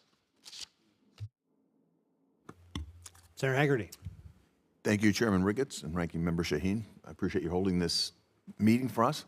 And I want to congratulate all of my friends here. All three of us served together in the last Trump administration. And I so admire the work that you did then, and I'm really looking forward to the work that you're going to do as we come into the next iteration of the administration. I'd like to start, Ambassador Landau, with you on a topic that's very specific. You understand it. Your background as our ambassador to Mexico. You get it. It's something that is deeply concerning to me. I think a number of my colleagues are aware of this, but perhaps a number aren't. And that is what's happening with the Mexican government and their unfair, extra-legal campaigns to go in and confiscate the properties of U.S. companies. And you and I have talked specifically about the expropriation of Vulcan Materials, their quarries, their deepwater port, their properties in Mexico. Those aggregates that they mine there in the Gulf of Mexico are deeply critical to the infrastructure that we actually put in place in places like Florida, Louisiana, because there's not an aggregate source. The seam runs out, so to speak, before you get there. What the Mexican government has done is come in and taken this property from Vulcan Materials, an Alabama company, an American company. And they have a mine in Quintana Roo. They've got this deepwater port on the Yucatan Peninsula. And my fear is that that deepwater port is going to be for sale to the highest bidder if the Mexican government gets its hand on it. And I can tell you who that highest bidder will be. It'll be the CCP. Think about having a deepwater port that close, that proximate to the United States of America. I brought this seizure to the attention of the Biden administration, and they did nothing to stop it. In fact, in the waning hours of the Biden administration, Ambassador Catherine Tai, the U.S. trade rep at the time, actually tried to go in and create some changes to the USMCA in a way that would quote, allow them to basically gut the claim that Vulcan Materials has and put Mexico on path to expropriate American properties throughout the nation. Senator Kaine and I subsequently led an effort to try to stop this plan to harm U.S. companies. And we eventually were able to get this taken care of. But it was a shocking to me that we as a nation, and certainly as a State Department, were willing to stand by and watch another nation expropriate the property of an American company. And Vulcan isn't the only one. That's just the one you and I have talked about more deeply. So Ambassador Landau, could I get your perspective on how U.S. companies abroad who are facing this type of illegitimate activity, whether it be in Mexico, Colombia, Honduras, how will you expect us to approach this? Absolutely, Senator, and thank you for that question. And thanks to you for your distinguished service as ambassador to Japan and what you have done in your present role as a senator to try to make the State Department a better place. I know you've sponsored very important legislation that I hope we have a chance to work with. Going to your specific question, when I served as ambassador, my number one job was to protect American interests in Mexico, where I was serving as ambassador. And so, you know, if an American company is being threatened or harassed by the local government, it seems to me all our ambassadors have to understand that that is not a favor they are doing the company by standing up for their interests. That is their job as the representatives of our country. We want to support Americans, whether they be businesses or individuals. I am, as you are, extremely concerned about the actions of the Mexican government with respect to the Vulcan materials plant and the aggregate. I am familiar with that situation. I can certainly commit to you that on day one, if I am confirmed, I will call the Mexican government to address that problem and express our very strong concerns about what has happened to that American investment in Mexico. And I can also say that I would hope that if our friends in Mexico are watching this hearing, they will understand that it is not in their interest, if they are looking to renew their free trade agreement with the United States, to have a United States senator asking a nominee for Deputy Secretary of State about this terrible problem. The headline should be about great investment opportunities in all of our countries in North America. So it makes me sad for a lot of the Mexicans who I know are trying to increase trade, that we wind up stuck on this issue, and I very much hope the Mexican government will be able to resolve that problem even before I take office, if in fact I am confirmed. More broadly, there's one more point I want to cover with you before I run out of time. You were an exceptional ambassador to Mexico, and you're going to be in a position to deploy our ambassadors who are vested with the full power of independent action. They're plenipotentiary. So I just want to get your thoughts on how you see the deployment of America's ambassadors around the world, how you will empower them to act on our nation's behalf. How do you see the ambassadorial role? I think the ambassadorial role is so important, Senator. I think one of the reasons I was very honored to be asked by the President to become Deputy Secretary of State is that I have been an ambassador recently, and I think we need to have someone in the State Department who understands at the highest levels, working closely with the Secretary and the President, what an ambassador does and how to increase and strengthen that feedback loop between our Washington policymakers and our embassies, which I'm afraid is somewhat broken in both directions. I plan to meet, if I'm confirmed, with every outgoing ambassador to go over what are your top 3 priorities. I need specific action items and results, and then have accountability for our ambassadors so that when they go to their foreign posts, they can make it clear to their teams, this is what Washington is expecting of us, and we need to actually produce results to make sure that our embassies are providing us with useful, actionable information. I think that feedback loop really has deteriorated, and I look forward to working closely with you. I know, given your experience as ambassador to Japan, you have thoughts on this, and I think there's a lot more we can do to improve the performance of our embassies and make it more relevant to policymaking. There certainly is, and you'll find bipartisan support for this on this committee. I'm sorry my time has run out, and I'm sorry to get a chance to speak with our other 2 distinguished nominees here, but I wish you all 3 the best, and I encourage my colleagues to get these folks on the ground and confirm quickly. Thank you. Senator Rosen. Well, thank you, Mr. Chairman, and I want to thank Chair Risch and Ranking Member Shaheen for holding this hearing today. And before I begin my questions, I'd like to take a moment to discuss the State Department's reckless decision to effectively gut USAID and end foreign assistance. This will not only undermine our national security, harm our global standing, and lead to the deaths of innocent people around the world, but this negligence will also have an impact on my state of Nevada, which has benefited from nearly $40 million in USAID investments for global projects. I've also heard from constituents who have lost their jobs at USAID or soon expect to. So to my constituents, and to the USAID staffers out there, let me say this. We are grateful. I am grateful for your work. Did not deserve this, and we will not forget what has happened. On a different matter, having met with President Zelensky on Friday morning before the humiliating disaster in the Oval Office, I must also share my extreme frustration and immense embarrassment at President Trump and Vice President Vance's comments. Moreover, last night's decision to suspend military assistance to Ukraine is a betrayal of the highest magnitude. Putin's war against Ukraine is a threat to all democracies around this planet. You all know this to be true. This is why the U.S. must continue our support. I know many of my colleagues on the other side of the aisle agree. I urge them all to speak out. Today, I want to speak a little bit more about women, peace, and security, because thanks to Ranking Member Shaheen's leadership, the Women, Peace, and Security WPS Act was signed by President Trump in 2017. It requires the administration to promote the meaningful participation of women in all aspects of conflict prevention and resolution. WPS programs are not DEI. They are an effective way of increasing the odds of reaching and keeping peace in conflict settings. And so we know that when women are in the room, the outcomes are better because of it.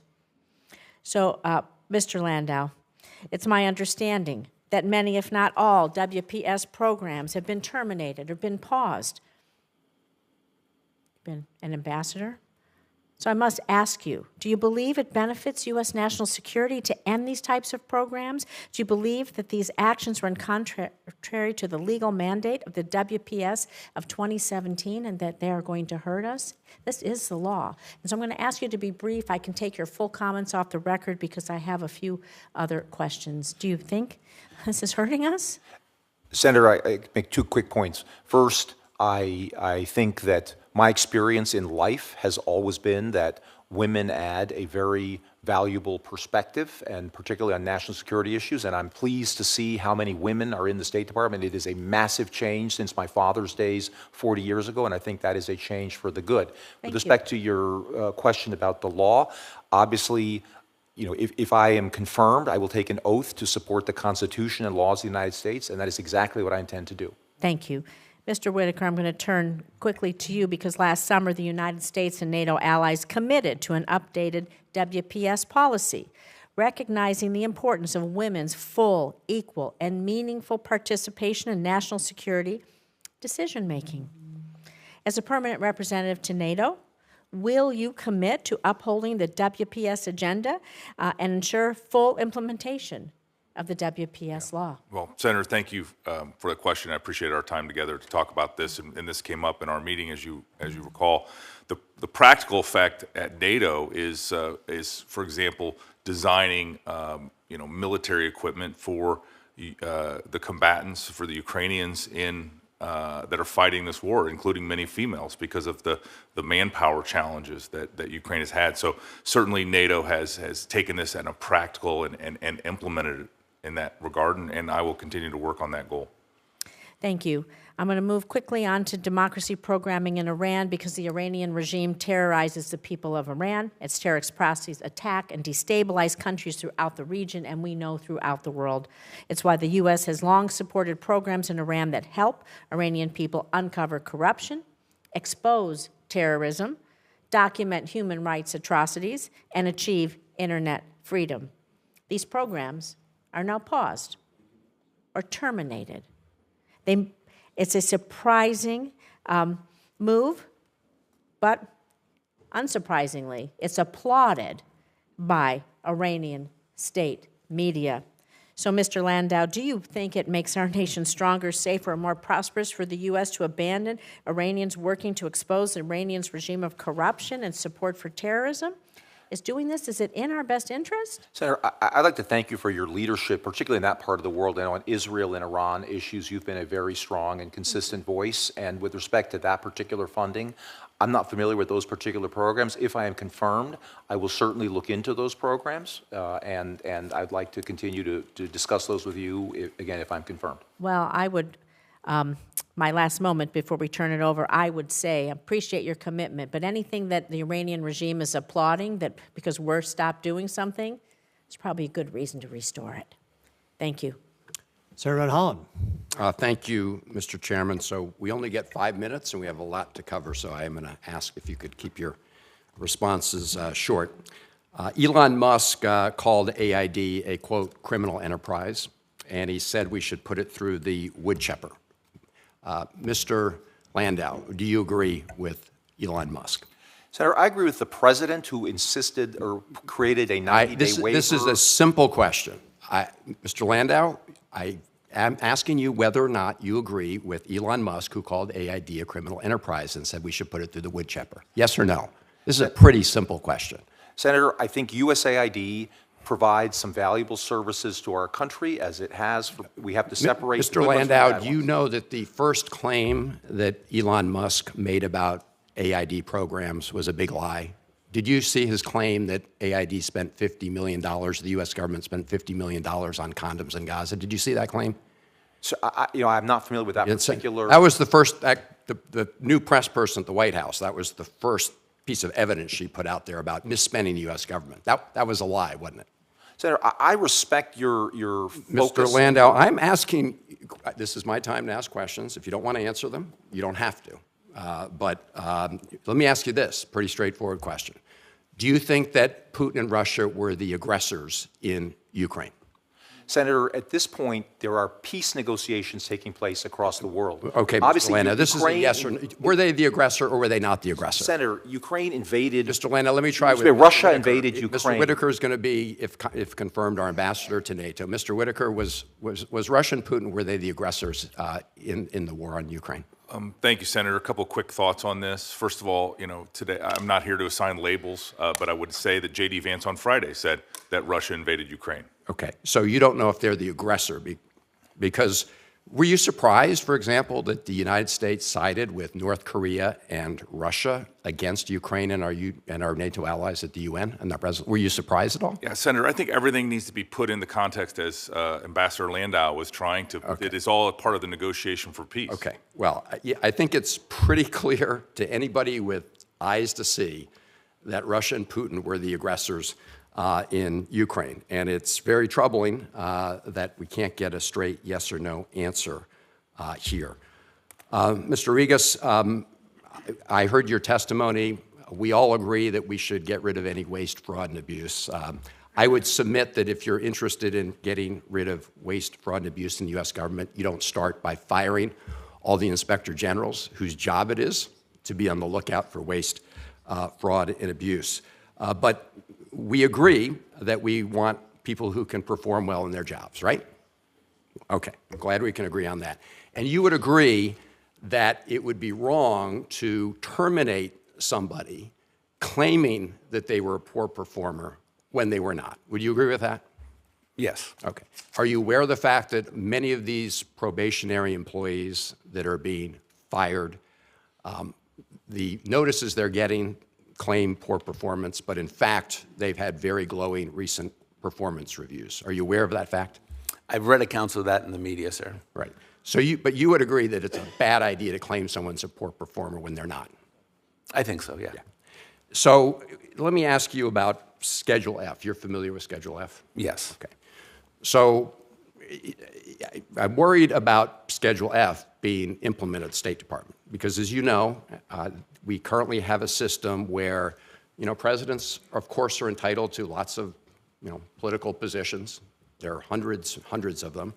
But we also have a merit-based civil service system. And my question to you is this. Do you agree that it would be a bad idea to take positions at the State Department that are currently merit-based, where people get hired based on their experience and their knowledge, and convert those into political positions? Do you agree that that would be a bad idea? So thank you for the question, Senator. Are you referring to the new executive order the president signed, which was the policy schedule for career officials? And I'm talking about whether you agree it would be a bad idea to take merit-based positions at the State Department and convert them into political positions. Well, I think That the distinction between career and non-career officials, I think, is important. Non-career officials obviously have a lot more accountability because they are totally at will, and if they are not performing, So you're, just to make sure I understand, you're saying we should convert more people to political because that would make them at will and more easily fired regardless of their merits? No, what I'm saying is that leadership should have some flexibility in terms of there's a limited number of positions in the senior executive service that can be political, only 10% government-wide, and the law allows the leadership to determine which 10% of their department and agency will be. So it's possible that a general SES position, a position might be general in one administration and non-career in another. Do you agree it would be a bad idea to convert 50 to 60,000 merit-based positions in the U.S. government, including some of the State Department, from merit-based to political? Well, so I'm not aware of any proposal to convert 50 or 60,000 positions to non-merit-based positions. Well, okay, that is Russ Vogt's plan, so we should have a follow-up conversation. Yeah. If I can say, the new executive order which was signed provides for competitive hiring for those positions. The Schedule F executive order, which was signed in 2020, had non-competitive hiring. So that the new iteration of that has changed how the hiring occurs. Right, but anyway, we can have a follow-up. Yeah.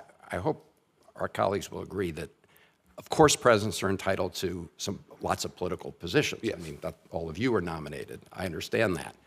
But we have had a tradition, and the Pendleton Act has established the idea of a merit-based civil service and merit-based foreign service. That law was extended. And so, I hope, Mr. Chairman, Senator Ricketts, that we will all agree that we should not begin converting merit-based civil service positions or merit-based foreign service positions based on knowledge and qualifications into political sort of payoffs. But I appreciate the time, and thank you. Senator Merkley. Thank you very much, Mr. Chairman. I wanted to ask you, Mr. Landau, is President Trump a Russian asset? Absolutely not, Senator. He's the President of the United States, duly elected by the American people. Well, the reason I ask is many people back home have been asking me this question.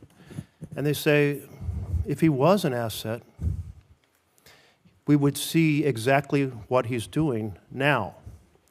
For example, he proceeded to forward or express from the Oval Office propaganda that has been Russian propaganda, that Ukraine started the war, that Zelensky is a dictator. Second of all, he gave away key things on the negotiating table before the negotiations even started, ensuring U.S. would absolutely oppose any possibility of NATO membership for Ukraine. Third, he's cut off the arms shipments to Ukraine, completely undermining their ability against a massive neighbor next door with short supply lines and huge resources. Fourth, he's undermined the partnership with Europe, which has been essential to security over the last 80 years, a major goal of Putin's. And then he's done everything to discredit and dismean Zelensky on the international stage with the just shameful press conference in which he teamed up with the vice president to attack Zelensky. I can't imagine that if he was a Russian asset, he could do anything more favorable than these 5 points. What else could a Russian asset actually possibly do that Trump hasn't yet done? Senator, the president has made it absolutely clear that his top priority is to try to bring peace and end an absolutely savage war. I know you're familiar with the savagery. This is turning into World War I-style trench warfare now in eastern Ukraine. The president is an exceptionally gifted deal maker. He is probably the only individual in the entire universe that could actually stop this. The president understands, as part of his deal making. Well, let's turn to another of the folks here. Carrots and sticks. Thank you very much. Since you're now off the topic I was raising, Mr. Whitaker, these 5 things that the president has done that are so favorable to Putin and so damaging to Ukraine and to our partnership with Europe, do you approve of them? Well, Senator, thanks for that question. I'm just going to have to politely disagree with you on those 5 things and the way you've framed them. You know, the war in Ukraine would have never happened if President Trump was president in 2022. The war in Ukraine happened because of Joe Biden's weakness after his I don't think withdrawal that from was the question I Afghanistan. asked, but maybe you could some other time go on television and express those points of view. But do you mind just answering the question I asked? Do you agree with the 5 things that President Trump has done, starting with him expressing Russian propaganda from the Oval Office? Well, you know, again, as I mentioned to your colleague, I am not here to assign labels. We're in the middle of a very important peace negotiation. Okay, I agree thank with Ambassador. you. I do hope that we have an administration that works to get the very best deal for Ukraine, but what a Russian asset would do would be to work to get the very best deal for Russia, and that appears to be exactly what Donald Trump is trying to accomplish. I want to turn to USAID, and you've heard from my colleagues. We have a group, Mercy Corps, headquartered out of Oregon, that has contracts all over the world, places like Liberia and Kenya and Syria and DRC and Ethiopia. One of the things that I was really struck by was one of their contracts. These are mostly clean water, health care, nutrition contracts, helping people in desperate situations in partnership with the host nations, which is all about both helping people but also building that relationship with those nations. But in Liberia, the contract that was canceled provides support for school lunches for 146 schools and 25,000 children. I was very struck by this particular contract because when I was down in Guatemala, I was asking the president, what is the most effective program we have in Guatemala that he'd like to see expanded? This is a former president of Guatemala. And he said, school lunch program. He said, here's the reason why. 1, our kids don't have enough nutrition. They're stunted.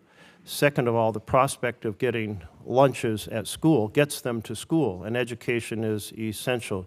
He said, third of all, it creates local contracts for people who prepare the lunches, so it's a little bit of economic investment in every village around the country. Does it make any sense to cancel a program like that that is so beneficial in so many different ways and is done in partnership with the host nation? Is that directed at me, Senator? Sure. Well, why not? As you know, NATO is a different animal. Absolutely, I know it is, but you have broad foreign policy experience, so maybe you'd like to, and maybe I'll just get quickly an answer from all 3 of you, whether it makes sense to cancel such a program. So if I could hop in a second, the Secretary Rubio's waiver specifically covers life-saving medicine, medical services, food, shelter, and subsistence. Very interesting. Then why hasn't this contract been restored? Again, sir, I can just look at the waiver. If confirmed, well, here's the thing. Let me just explain that the Solicitor General, Sarah Harris, said the funding freeze is not continuing. It is over. But the fact is the gears are not turning, and the gears have to turn in order for contracts to be restored and for aid to flow.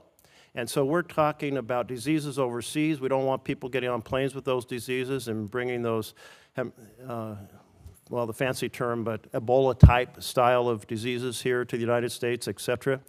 And it is just double talk to say that the funding freeze is over when the gears aren't turning because administrations find other ways to keep them from turning, including having fired all the people who turned the gears. So I don't want to hear about the waivers when there's no sincerity in actually applying them and making the AID function again. My time's up. Thanks. Thank you. Senator Scott. Do you want to go? Yeah, I'm sorry. Senator Lee was here first, actually. I didn't see you come back in, Senator Lee. Thank you. Senator Lee, go ahead, and then we'll go to... Thank you, Mr. Chairman. Thanks to all of you for being here and for your willingness to serve. Mr. Landau, I'd like to start with you, if that's all right. You've spoken today about the need to restore statecraft, economic statecraft, as a core function of the U.S. State Department. You've also acknowledged this administration has been clear-eyed about the need to rethink and revisit certain aspects of foreign aid and how it works. But getting back to economic statecraft, would you agree that the tools available to the United States in the economic statecraft domain, including things like trade agreements and other efforts that involve reducing trade barriers, arguably have a better return on investment for us than foreign aid in the traditional sense, and should perhaps be our primary line of effort? Senator Lee, I appreciate that question. I think that is such an important point to underscore, that there's probably no force in the world that is as powerful as the American private sector. And if we are looking to increase prosperity abroad, I think we'll get a much higher rate of return from helping private sector money find its way to places where the private sector knows how best to spend it and how best to get returns. Not to say there's not a role for USAID, but I think looking at this, for maybe for too long, for decades, we've looked at this as American taxpayers sending aid dollars abroad. I would love to focus on how do we get the American private sector to improve the standard of living of countries abroad by investing, by increasing flows of capital to some of those other countries so they can build economy. Again, we saw that in China. There's no more powerful force than free market systems when those are operating. So again, I think your insight is a very important one. That's not to say there's not a role for certain government programs, and that's fine, but in terms of State Department resources, I think we have severely underinvested in the kind of programs you're talking about. People want to trade with the United States, and they benefit meaningfully from it. Their people benefit meaningfully from it. And so insofar as we can use that, that can really go a long way. It can make a really big difference. Mr. Whitaker, I'd like to go to you next. It is, in my view, in the view of many, including within the current administration, far past time for our NATO allies to take their own defense, their own security needs seriously. And the President, of course, has called for our allies to spend 5% of GDP on defense. Now, defense spending is at least in part driven by threat perceptions, by what people perceive as necessary in order to keep themselves safe. And the perception of a threat risk may vary a little bit between the East Bloc and the West Bloc, sort of within NATO, and it varies also depending on which side of the Atlantic Ocean you might be on. Defense spending is also a decision that is, of course, necessarily subject to domestic processes, to domestic scrutiny, to engagement, normally with the elected representatives, people who are elected to make law in their respective countries. In light of all these factors, how achievable, how reconcilable, how gettable is this sort of return to a proper burden shifting in light of all the challenges that we face there? Yeah, that's a great question, Senator. I enjoyed our time yesterday to talk about this. For a few minutes, it seemed like a couple of lawyers nerding out on the law, but I did enjoy the discussion. It was kind of like that, I guess, wasn't it? Yeah. But that being said, you're right. Defense spending is subject to domestic political concerns, and for too long, our European allies and Canada, many of them, have balanced their budgets of their domestic political concerns on the backs of the American taxpayer, who has taken our place in the world as the only superpower very seriously and has invested in our defense.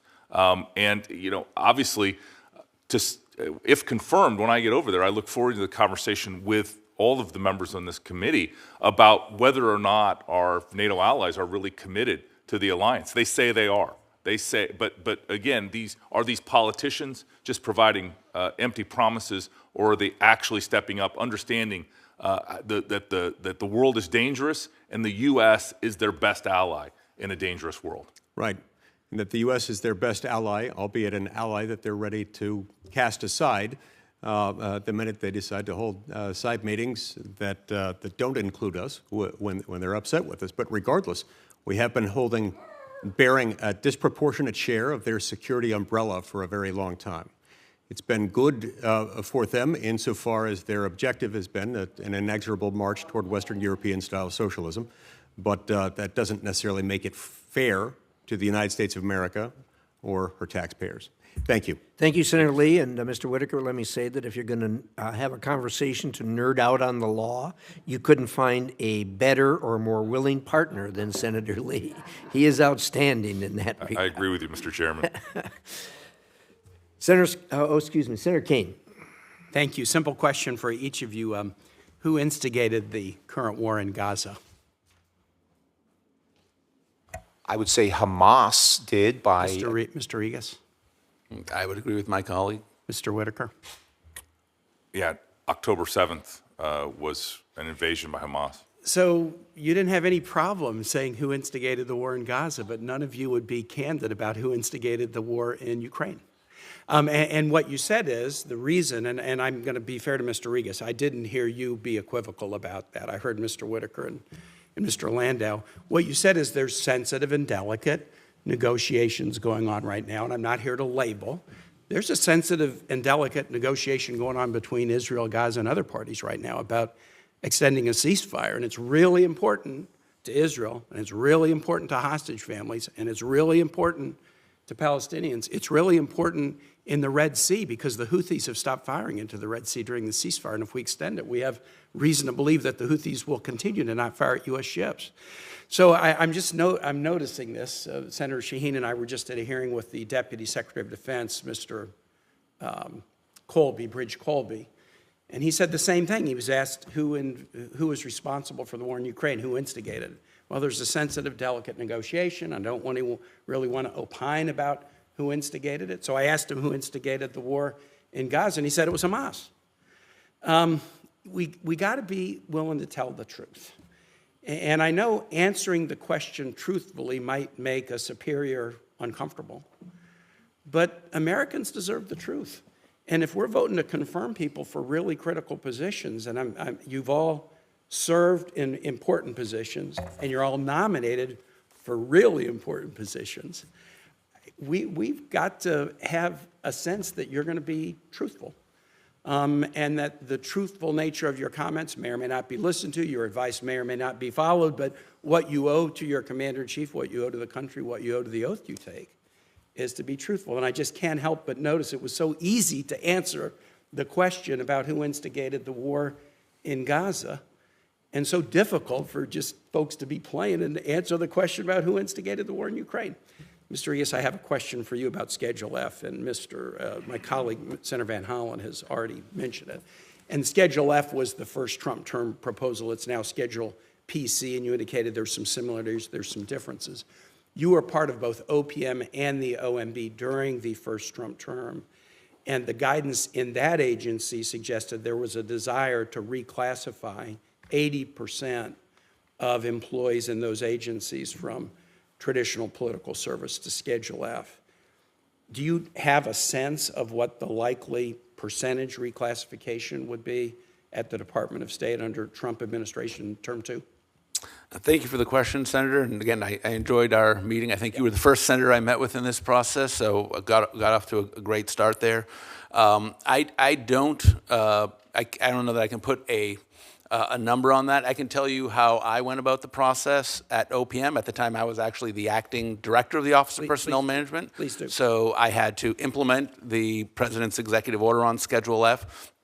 And what we did is we asked our career chief human capital officer and our HR folks to look at the position descriptions to see which positions were policy making, policy influencing, confidential, or policy advocating positions. And was that with a goal to getting to this 80% will be Schedule F?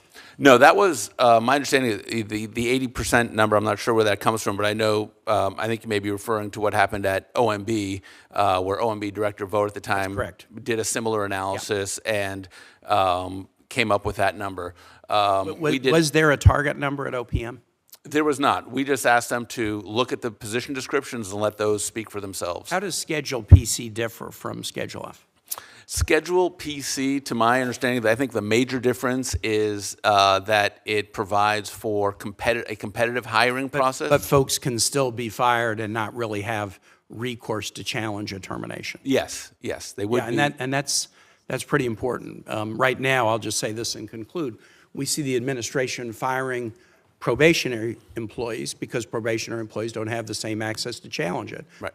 What that means is it's a war on veterans because probationary employees are either brand new people, like right out of college, or career switchers. 30% of the federal workforce is veterans. They're career switchers. They tend to come in after serving 15 or 20 years, and they're probationary, even though they may be 45 or 50 years old. And that's why President Trump, in his first 6 weeks in office, has fired more veterans than any president in the history of the United States. And I think that's a disgrace, not a distinction. But I appreciate you sharing the difference between Schedule F and what Schedule PC is, and I yield back, Mr. Chair. Thank you, Senator Kane. There's nothing to yield back, but I will accept it in any event. Thank you. Senator Scott. All right. Thank you, Chairman. First off, congratulations on your nominations. You guys have had distinguished careers, and I know you're going to do a great job. It's fun to listen to everybody's ideas about foreign policy. So first, let me just start with Mr. Whitaker. How do you see your role helping the President get our European allies to do their job? Not only for their own security, but to carry their full weight as NATO members. It doesn't seem to me that they must be too worried about their defense right now or what's going to happen, but how are you going to get them to do what they should be doing? Well, thank you, Senator Scott, and it's good to see you again.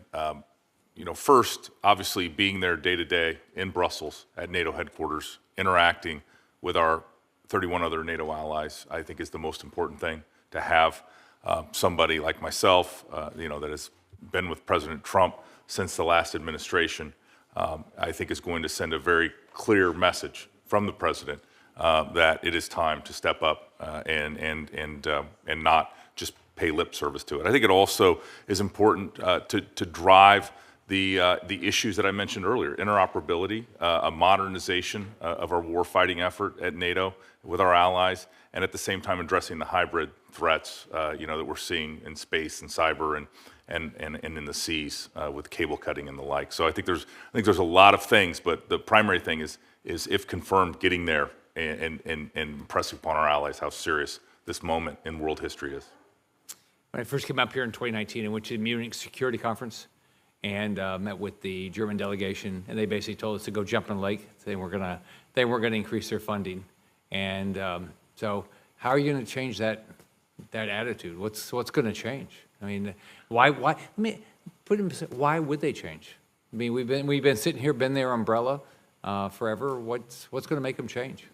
Well, President Trump's going to make them change, and I think you've already seen the dramatic increase in commitments from our NATO allies, and his saying things like NATO is a good thing if done properly and used properly, and saying that Europeans need to step up. I think President Trump communicates directly, and he has been very clear to our allies. And if anybody is below what they committed to 10 years ago of 2%. In June, during the first Trump summit with our NATO allies, that's going to be a very bad scene. But if there's not a commitment and a plan to get to 5% as soon as possible, I think again, our NATO allies should be very concerned. Since Russia invaded Ukraine, the Baltics and Poland and a few others have acted with speed and commitment to help themselves and help Ukraine. Have we reached a point where we now are more aligned with, Poland and the Baltic states than we are with all the other NATO nations? Well, Senator, obviously, if you're on the border with Russia and you're seeing, how Vladimir Putin has conducted his foreign policy, you have a real view of the world, and they have Poland and our Baltic allies have been really extraordinary in addressing what is their threats. Because remember, Article 3, everybody wants to talk about Article 5, Senator, but Article 3 says that each NATO ally commits to both the collective defense but individual defense. And I think that is often ignored in the broader discussion, but that's so important to what's happening with those on the front line, and at the same time, they should be applauded for that commitment to increasing their defense spending and recognizing the real threat, because Russia is the largest geopolitical threat to Europe. It is not the largest geopolitical threat to the United States of America, and because we've talked about it earlier, China is that geopolitical threat, and the United States needs to address that, and it needs to balance all of those concerns. Mr. Rigas and Landau, can you talk about a little bit about how you envision the realignment of the Secretary of State's office as you work with Secretary of State Rubio? what do you guys think you ought to be doing to, make us more focused? Sure. Thank you for that We question. talked about that a little bit yesterday. Sure. Thank you very much for that question, Senator. As I said in my opening statement, I think part of what I'm going to be responsible for and what I'd like to do is make sure we have the right people with the right skills, doing the right things, and in the right places. And I'd like to roll up my sleeves and ask questions about where people are and what they're doing. I was talking to a senior Foreign Service officer who was in Africa and said, I've got one economic affairs slot here, and I struggle to fill, and Paris has 5. And I don't know if that's the right mix or the right allocation of where folks ought to be, but I like to ask questions and come up with a good plan for that. Ambassador Landau, you would add anything? Senator, again, I think we need to really increase our focus on economic diplomacy around the world. And just finally, I could like to thank you for your leadership on hemispheric issues. And if I'm confirmed, I really look forward to working closely with you. Thank you. Thank you, Chairman. Thank you, Senator Scott. Mr. Whitaker, thank you for that comment on Section 3. Everybody focuses on Section 5, but Section 3 is really, really important. The good news is, in my discussions with our European allies, most, if not all, have come to or are coming to the realization that the biggest threat is not Russia. It is obviously an immediate problem. But for the rest of this century, the challenge, our challenge, the Europeans' challenge, is going to come from China, clearly. With that, Senator Shaheen, did you have a... I do. Thank you, Mr. Chairman. I would like to echo what you just said about China, but I would point out that one of the things that China is watching very closely is what we do in Ukraine. And if we walk away from our allies in our ally Ukraine, it's going to say a lot to President Xi about what we might do in terms of supporting or not supporting Taiwan if he invades. So I would just urge you all to consider that as you're looking at the calculus about how we need to address China. Mr. Whitaker, you alluded to this a little bit, but I just want to be clear. Under your leadership in Brussels, if confirmed, will the United States commitment to NATO be ironclad, including our commitment to Article 5? Thank you, Senator, and we talked about this when we had a chance to visit last week. It will be ironclad. Article 5, I think, binds all of the allies, but at the same time, as President Trump has been, and he just spoke on this earlier this week, he says, I support it, but we shouldn't have to use it. And I think that's very important. Sorry to interrupt, but I have limited time. So do you support the continued presence of U.S. troops on NATO's eastern flank, including in Poland, where the U.S. leads the multinational battle group, and also in the Baltic states? Yeah, as we discussed, Senator, I think obviously those forward deployed Eastern European U.S. assets, together with our allies, are very important to this, strategic posture of both the United States of America and, most importantly, NATO. Thank you. You talked about wanting to commit the United States to 5% of GDP for our defense spending. Do you know what we spend now in terms of GDP? Senator, I've seen a lot of estimates, but the best I can tell is we spend about $850 billion on the United States defense, which is about 3.5% of our GDP. Actually, in 2024, we spent $886 billion, which is 3.4% of GDP, a little over that. Do you know what it would take to get us to 5%? Well, in Iowa, we'd say a whole lot more money. A whole lot more money. So 5% of our GDP last year would be $1.5 trillion. So it would take another $550 billion. So as we're talking about how do we get to an increased level of spending, we also need to have a plan for how the United States would get there. Mr. Rigas, I want to go back to something we discussed in my office. And I raised concern about some of your writings with respect to how you reference federal employees. So if you could just clarify for me in this hearing, do you believe that career federal employees, patriotic Americans like Mr. Landau's father, who served as a career Foreign Service officer across both Republican and Democratic administrations, do you believe those career federal employees are able to carry out the president's lawful policies? Thank you for the question, Senator, and thank you again for taking the time to meet with me. Yes, and I've said, there were a number of writings I submitted as part of my questionnaire, including this chapter that I co-authored on America First national security policy. And right on page 1, I say there, we believe that most civil servants show up to work every day and do their jobs dutifully on behalf of the President and the American people. Many career officials have tremendous institutional knowledge and expertise and are a great resource to our government, and they serve our fellow citizens well. I appreciate your clarifying that, because that's been my experience as well, and I think it's unfortunate to make such blanket statements about career employees being members of the swamp and not being willing to carry out the president's policies, no matter who the president is. So, Mr. Chairman, for the record, I would like to introduce these two pieces of writings from Mr. Rigas for the record. One is a September 2023 op-ed, and the other is the chapter of a book co-authored by Mr. Rigas, chapter 12. They will be included in the record. Thank you, Senator. Thank you.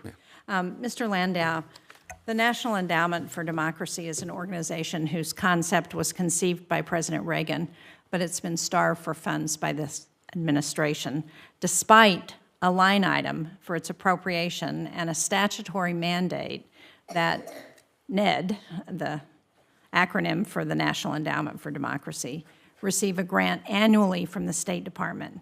They have had to furlough 75% of their staff. They've halted all grant making. Now, this is a low overhead cost organization. It's, as I said, it's one that was created and conceived by President Reagan. It works exclusively to advance free elections, the free market, and democracy in places where our adversaries rule against their people and against America, countries like Iran and China and North Korea and Cuba. So if you're confirmed, will you ensure that the Department of State complies with the NED Act and appropriations law that make NED's funds urgently available?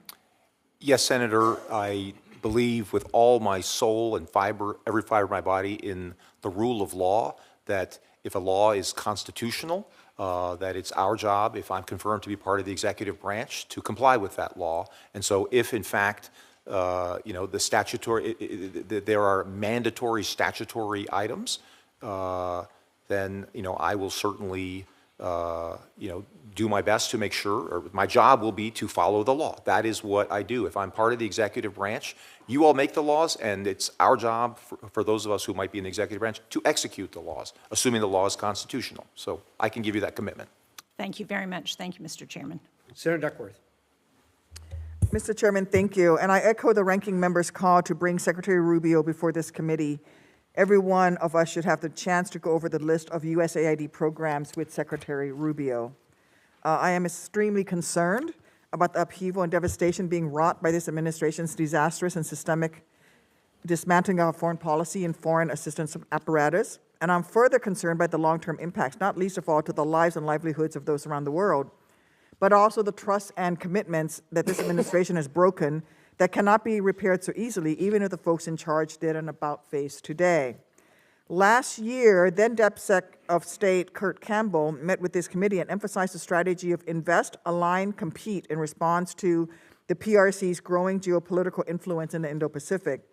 Secretary Rubio highlighted his own vision of making us safer, stronger, and more prosperous, but he's currently failing at that mark as he cedes ground to the PRC. The PRC is undercutting our soft power, and is now pursuing an agenda that is opaque, illegal if you ask me, and fails to uphold our commitment contracts throughout the process. The Trump administration is undercutting our soft power. Look at our farmers in the Midwest. I am especially concerned with the cuts to USAID. Over the last 4 fiscal years, USDA purchased food commodities to distribute via USAID from farmers in Illinois, Indiana, Iowa, Nebraska, Wisconsin, Missouri, Florida. In Iowa, USAID accounted for $64 million in funds that were bought from Iowa farmers. In Indiana, $4 million. Nebraska, we bought $102 million worth of agricultural goods for USAID. In Missouri, it was $79 million. Florida, $99 million. Wisconsin, $230 million. These programs now are on hold, and our farmers are going to suffer as a result of ending the USAID programs. Mr. Rigas, you worked at the firm that advises clients how to navigate federal contracting, and I'm hearing from organizations in Illinois and around the country that are still owed tens of millions of dollars in reimbursement for work done in December and January. They have not been paid. They don't know when they will receive the money they are owed, and we're getting to the point where they may be owed interest on their outstanding money as well. Some of these American-founded and run organizations are exploring bankruptcy as something they may have to consider. They've already laid off hundreds of staff, by the way, and that doesn't sound like prosperity to me. Some of them report that they have been told by USAID that reimbursements for work done in December and January will only be provided for expenses that this administration deems legitimate or that they would have approved, even though these were contracts from the last administration for work done during the last administration. Mr. Rigas, who was the president back in December through January of 20? January 20th? Who was the president in December of 2024 through January 20 of 2025? President Joe Biden. Putting your contracting advisor hat back on, would you have advised anyone in December to anticipate that the government might not reimburse for work appropriately directed under that administration? I think the federal contracting law is pretty clear. So if a contractor has provided goods or services, they're going to be paid. I don't see how that wouldn't happen. Okay, but they haven't been paid yet for December or January. That's a problem for these companies that are now facing bankruptcy. Yeah. And it's going to cost taxpayers more money if we have to pay those contracts with interest. If confirmed, you will be overseeing the Office of Foreign Assistance, where many of these illegal and unprecedented directives have originated. Can you commit to me that if you're confirmed, Mr. Rigas, you will swiftly move to correct this issue and at a bare minimum reimburse organizations for the work that they did before the stop work order? Of course, Senator, if confirmed, absolutely. I would go in, make sure, see what kind of a disconnect has occurred or if there's been a miscommunication. But certainly to me, it would seem anyone that has a contract to provide goods and services to the United States government and has rendered those goods and services to the United States government should be paid for them and will be paid. Good. That's good to hear. Thank you. I'm not even talking about what has happened under this funding freeze, which I also find egregious. I'm just talking about work that was done prior to that freeze. And so thank you for that commitment. Moving on to our strength, one area where I thought we might have continuity of purpose, and in our discussion we talked about UXO clearance. With this administration's stop work order and foreign assistance freeze, UXO clearance work funded by the U.S. and implemented by partners on the ground was stopped. In some countries like Vietnam, those war legacies issues are the bedrock of our relationship that we have cultivated over decades. In others, they are one of the few connective tissues we have. And you know what happened when we did the stop work? Immediately, PRC came in and gave a $4.4 million contract to take over the UXO work that we were funding, that we established on the ground. Mr. Chairman, I'd like to submit for the record Radio Free Asia article talking about the PRC stepping in. It will be included, Senator. Thank you, Mr. Chairman. I don't think it looks good. Do you think that looks good, to have the PRC stepping in on this work? I'm not familiar with that particular case, but I think we've talked at this hearing about our need to compete and confront where China is gaining around the world at the expense of U.S. interests. So to the extent, it would certainly be a priority of mine. I know it's a priority of the President's to push back on the gains that China has made, certainly in the Western Hemisphere and everywhere else where U.S. interests are at stake. Thank you, Mr. Chairman. Senator Cruz. Thank you, Mr. Chairman. Mr. Landau, I want to focus on Iran's push to build nuclear weapons, which I believe presents one of the most immediate and acute threats to American national security. Under the first Trump administration, President Trump imposed maximum pressure, first by denying the Ayatollah oil revenue, then rescinding civil nuclear waivers, and ultimately by invoking UN snapback sanctions. The Biden administration dismantled that pressure, as the Iranian regime knew that they would, and so the regime began rushing to a nuclear weapon immediately after the November election. We know the result. Today, the Ayatollah has achieved a nuclear breakout time of nearly zero. We now face the very real possibility of an Iranian nuclear arsenal. I do not believe this is a threat the U.S. can tolerate, and I'm glad that the Trump administration is taking action. We've already seen the Trump administration restore parts of the maximum pressure campaign with the goal of cutting their oil exports completely to zero. Next, we have to cancel any civil nuclear waivers and reinvoke the UN snapback. I asked in written testimony to this committee whether Secretary Rubio intends to do so, and here was his response, quote, I believe it is our national security interest for the UN Security Council to snap back the sanctions that were suspended under the JCPOA. I will execute the President's guidance and work with our allies to ensure that snapback takes place.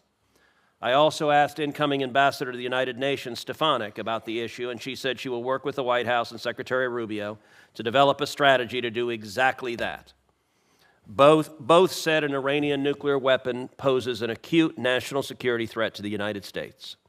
First, do you agree with their assessment that it is in the national security interest of the United States to snap back the UN sanctions? Yes, Senator.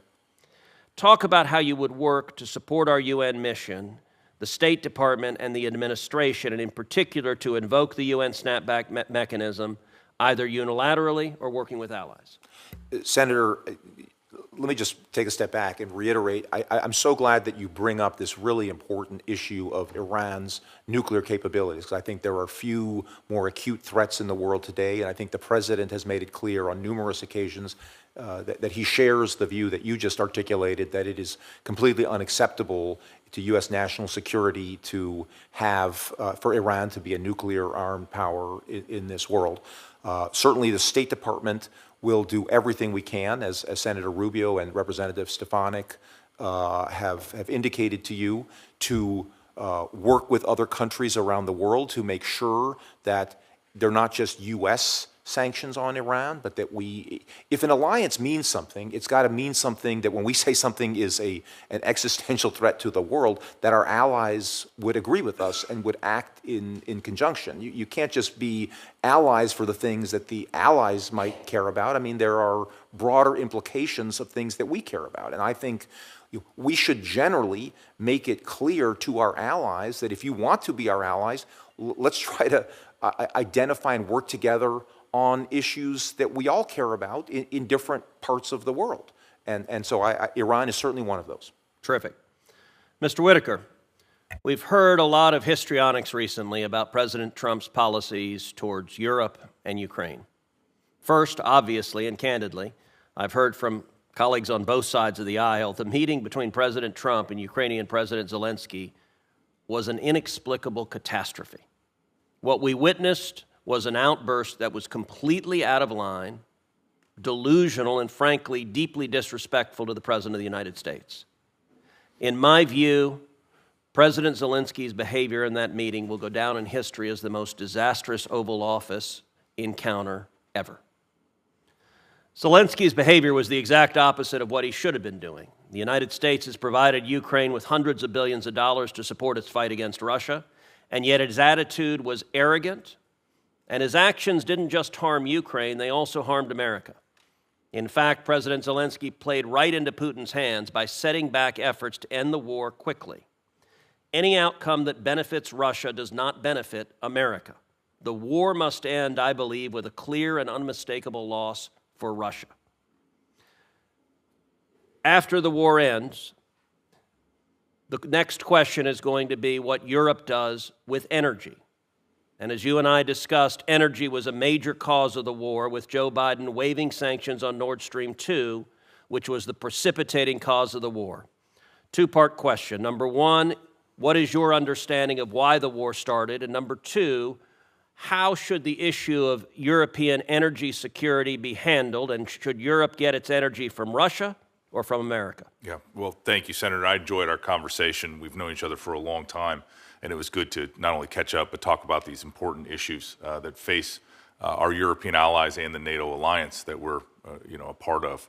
First, it's very clear to me that when Joe Biden removed those sanctions from Nord Stream 2, that gave the money that Vladimir Putin needed to execute this war. It took away the need for Russian gas to pass through Ukraine because they had a new route for that gas straight to Central Europe. At the same time, Joe Biden's weakness in the Afghanistan withdrawal, I think, also gave a green light to Vladimir Putin to commence the war in 2022. So I think those two factors, as we discussed, were critical to that war, and it would have never happened if Donald Trump was president in 2022.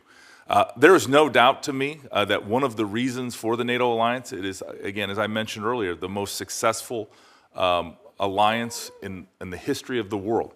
But it also protects our allies, and our allies should protect us. And that includes not only military alliances, but trade alliances. And the fact that Europe continues to buy billions of dollars worth of gas from Russia instead of buying American liquid natural gas, I think is just a travesty. And hopefully we can increase that capacity to export here in the U.S. and for them to receive it in Europe so that dependence on Russia and the funding of Vladimir Putin's war machine can end. Very much agree. Thank you.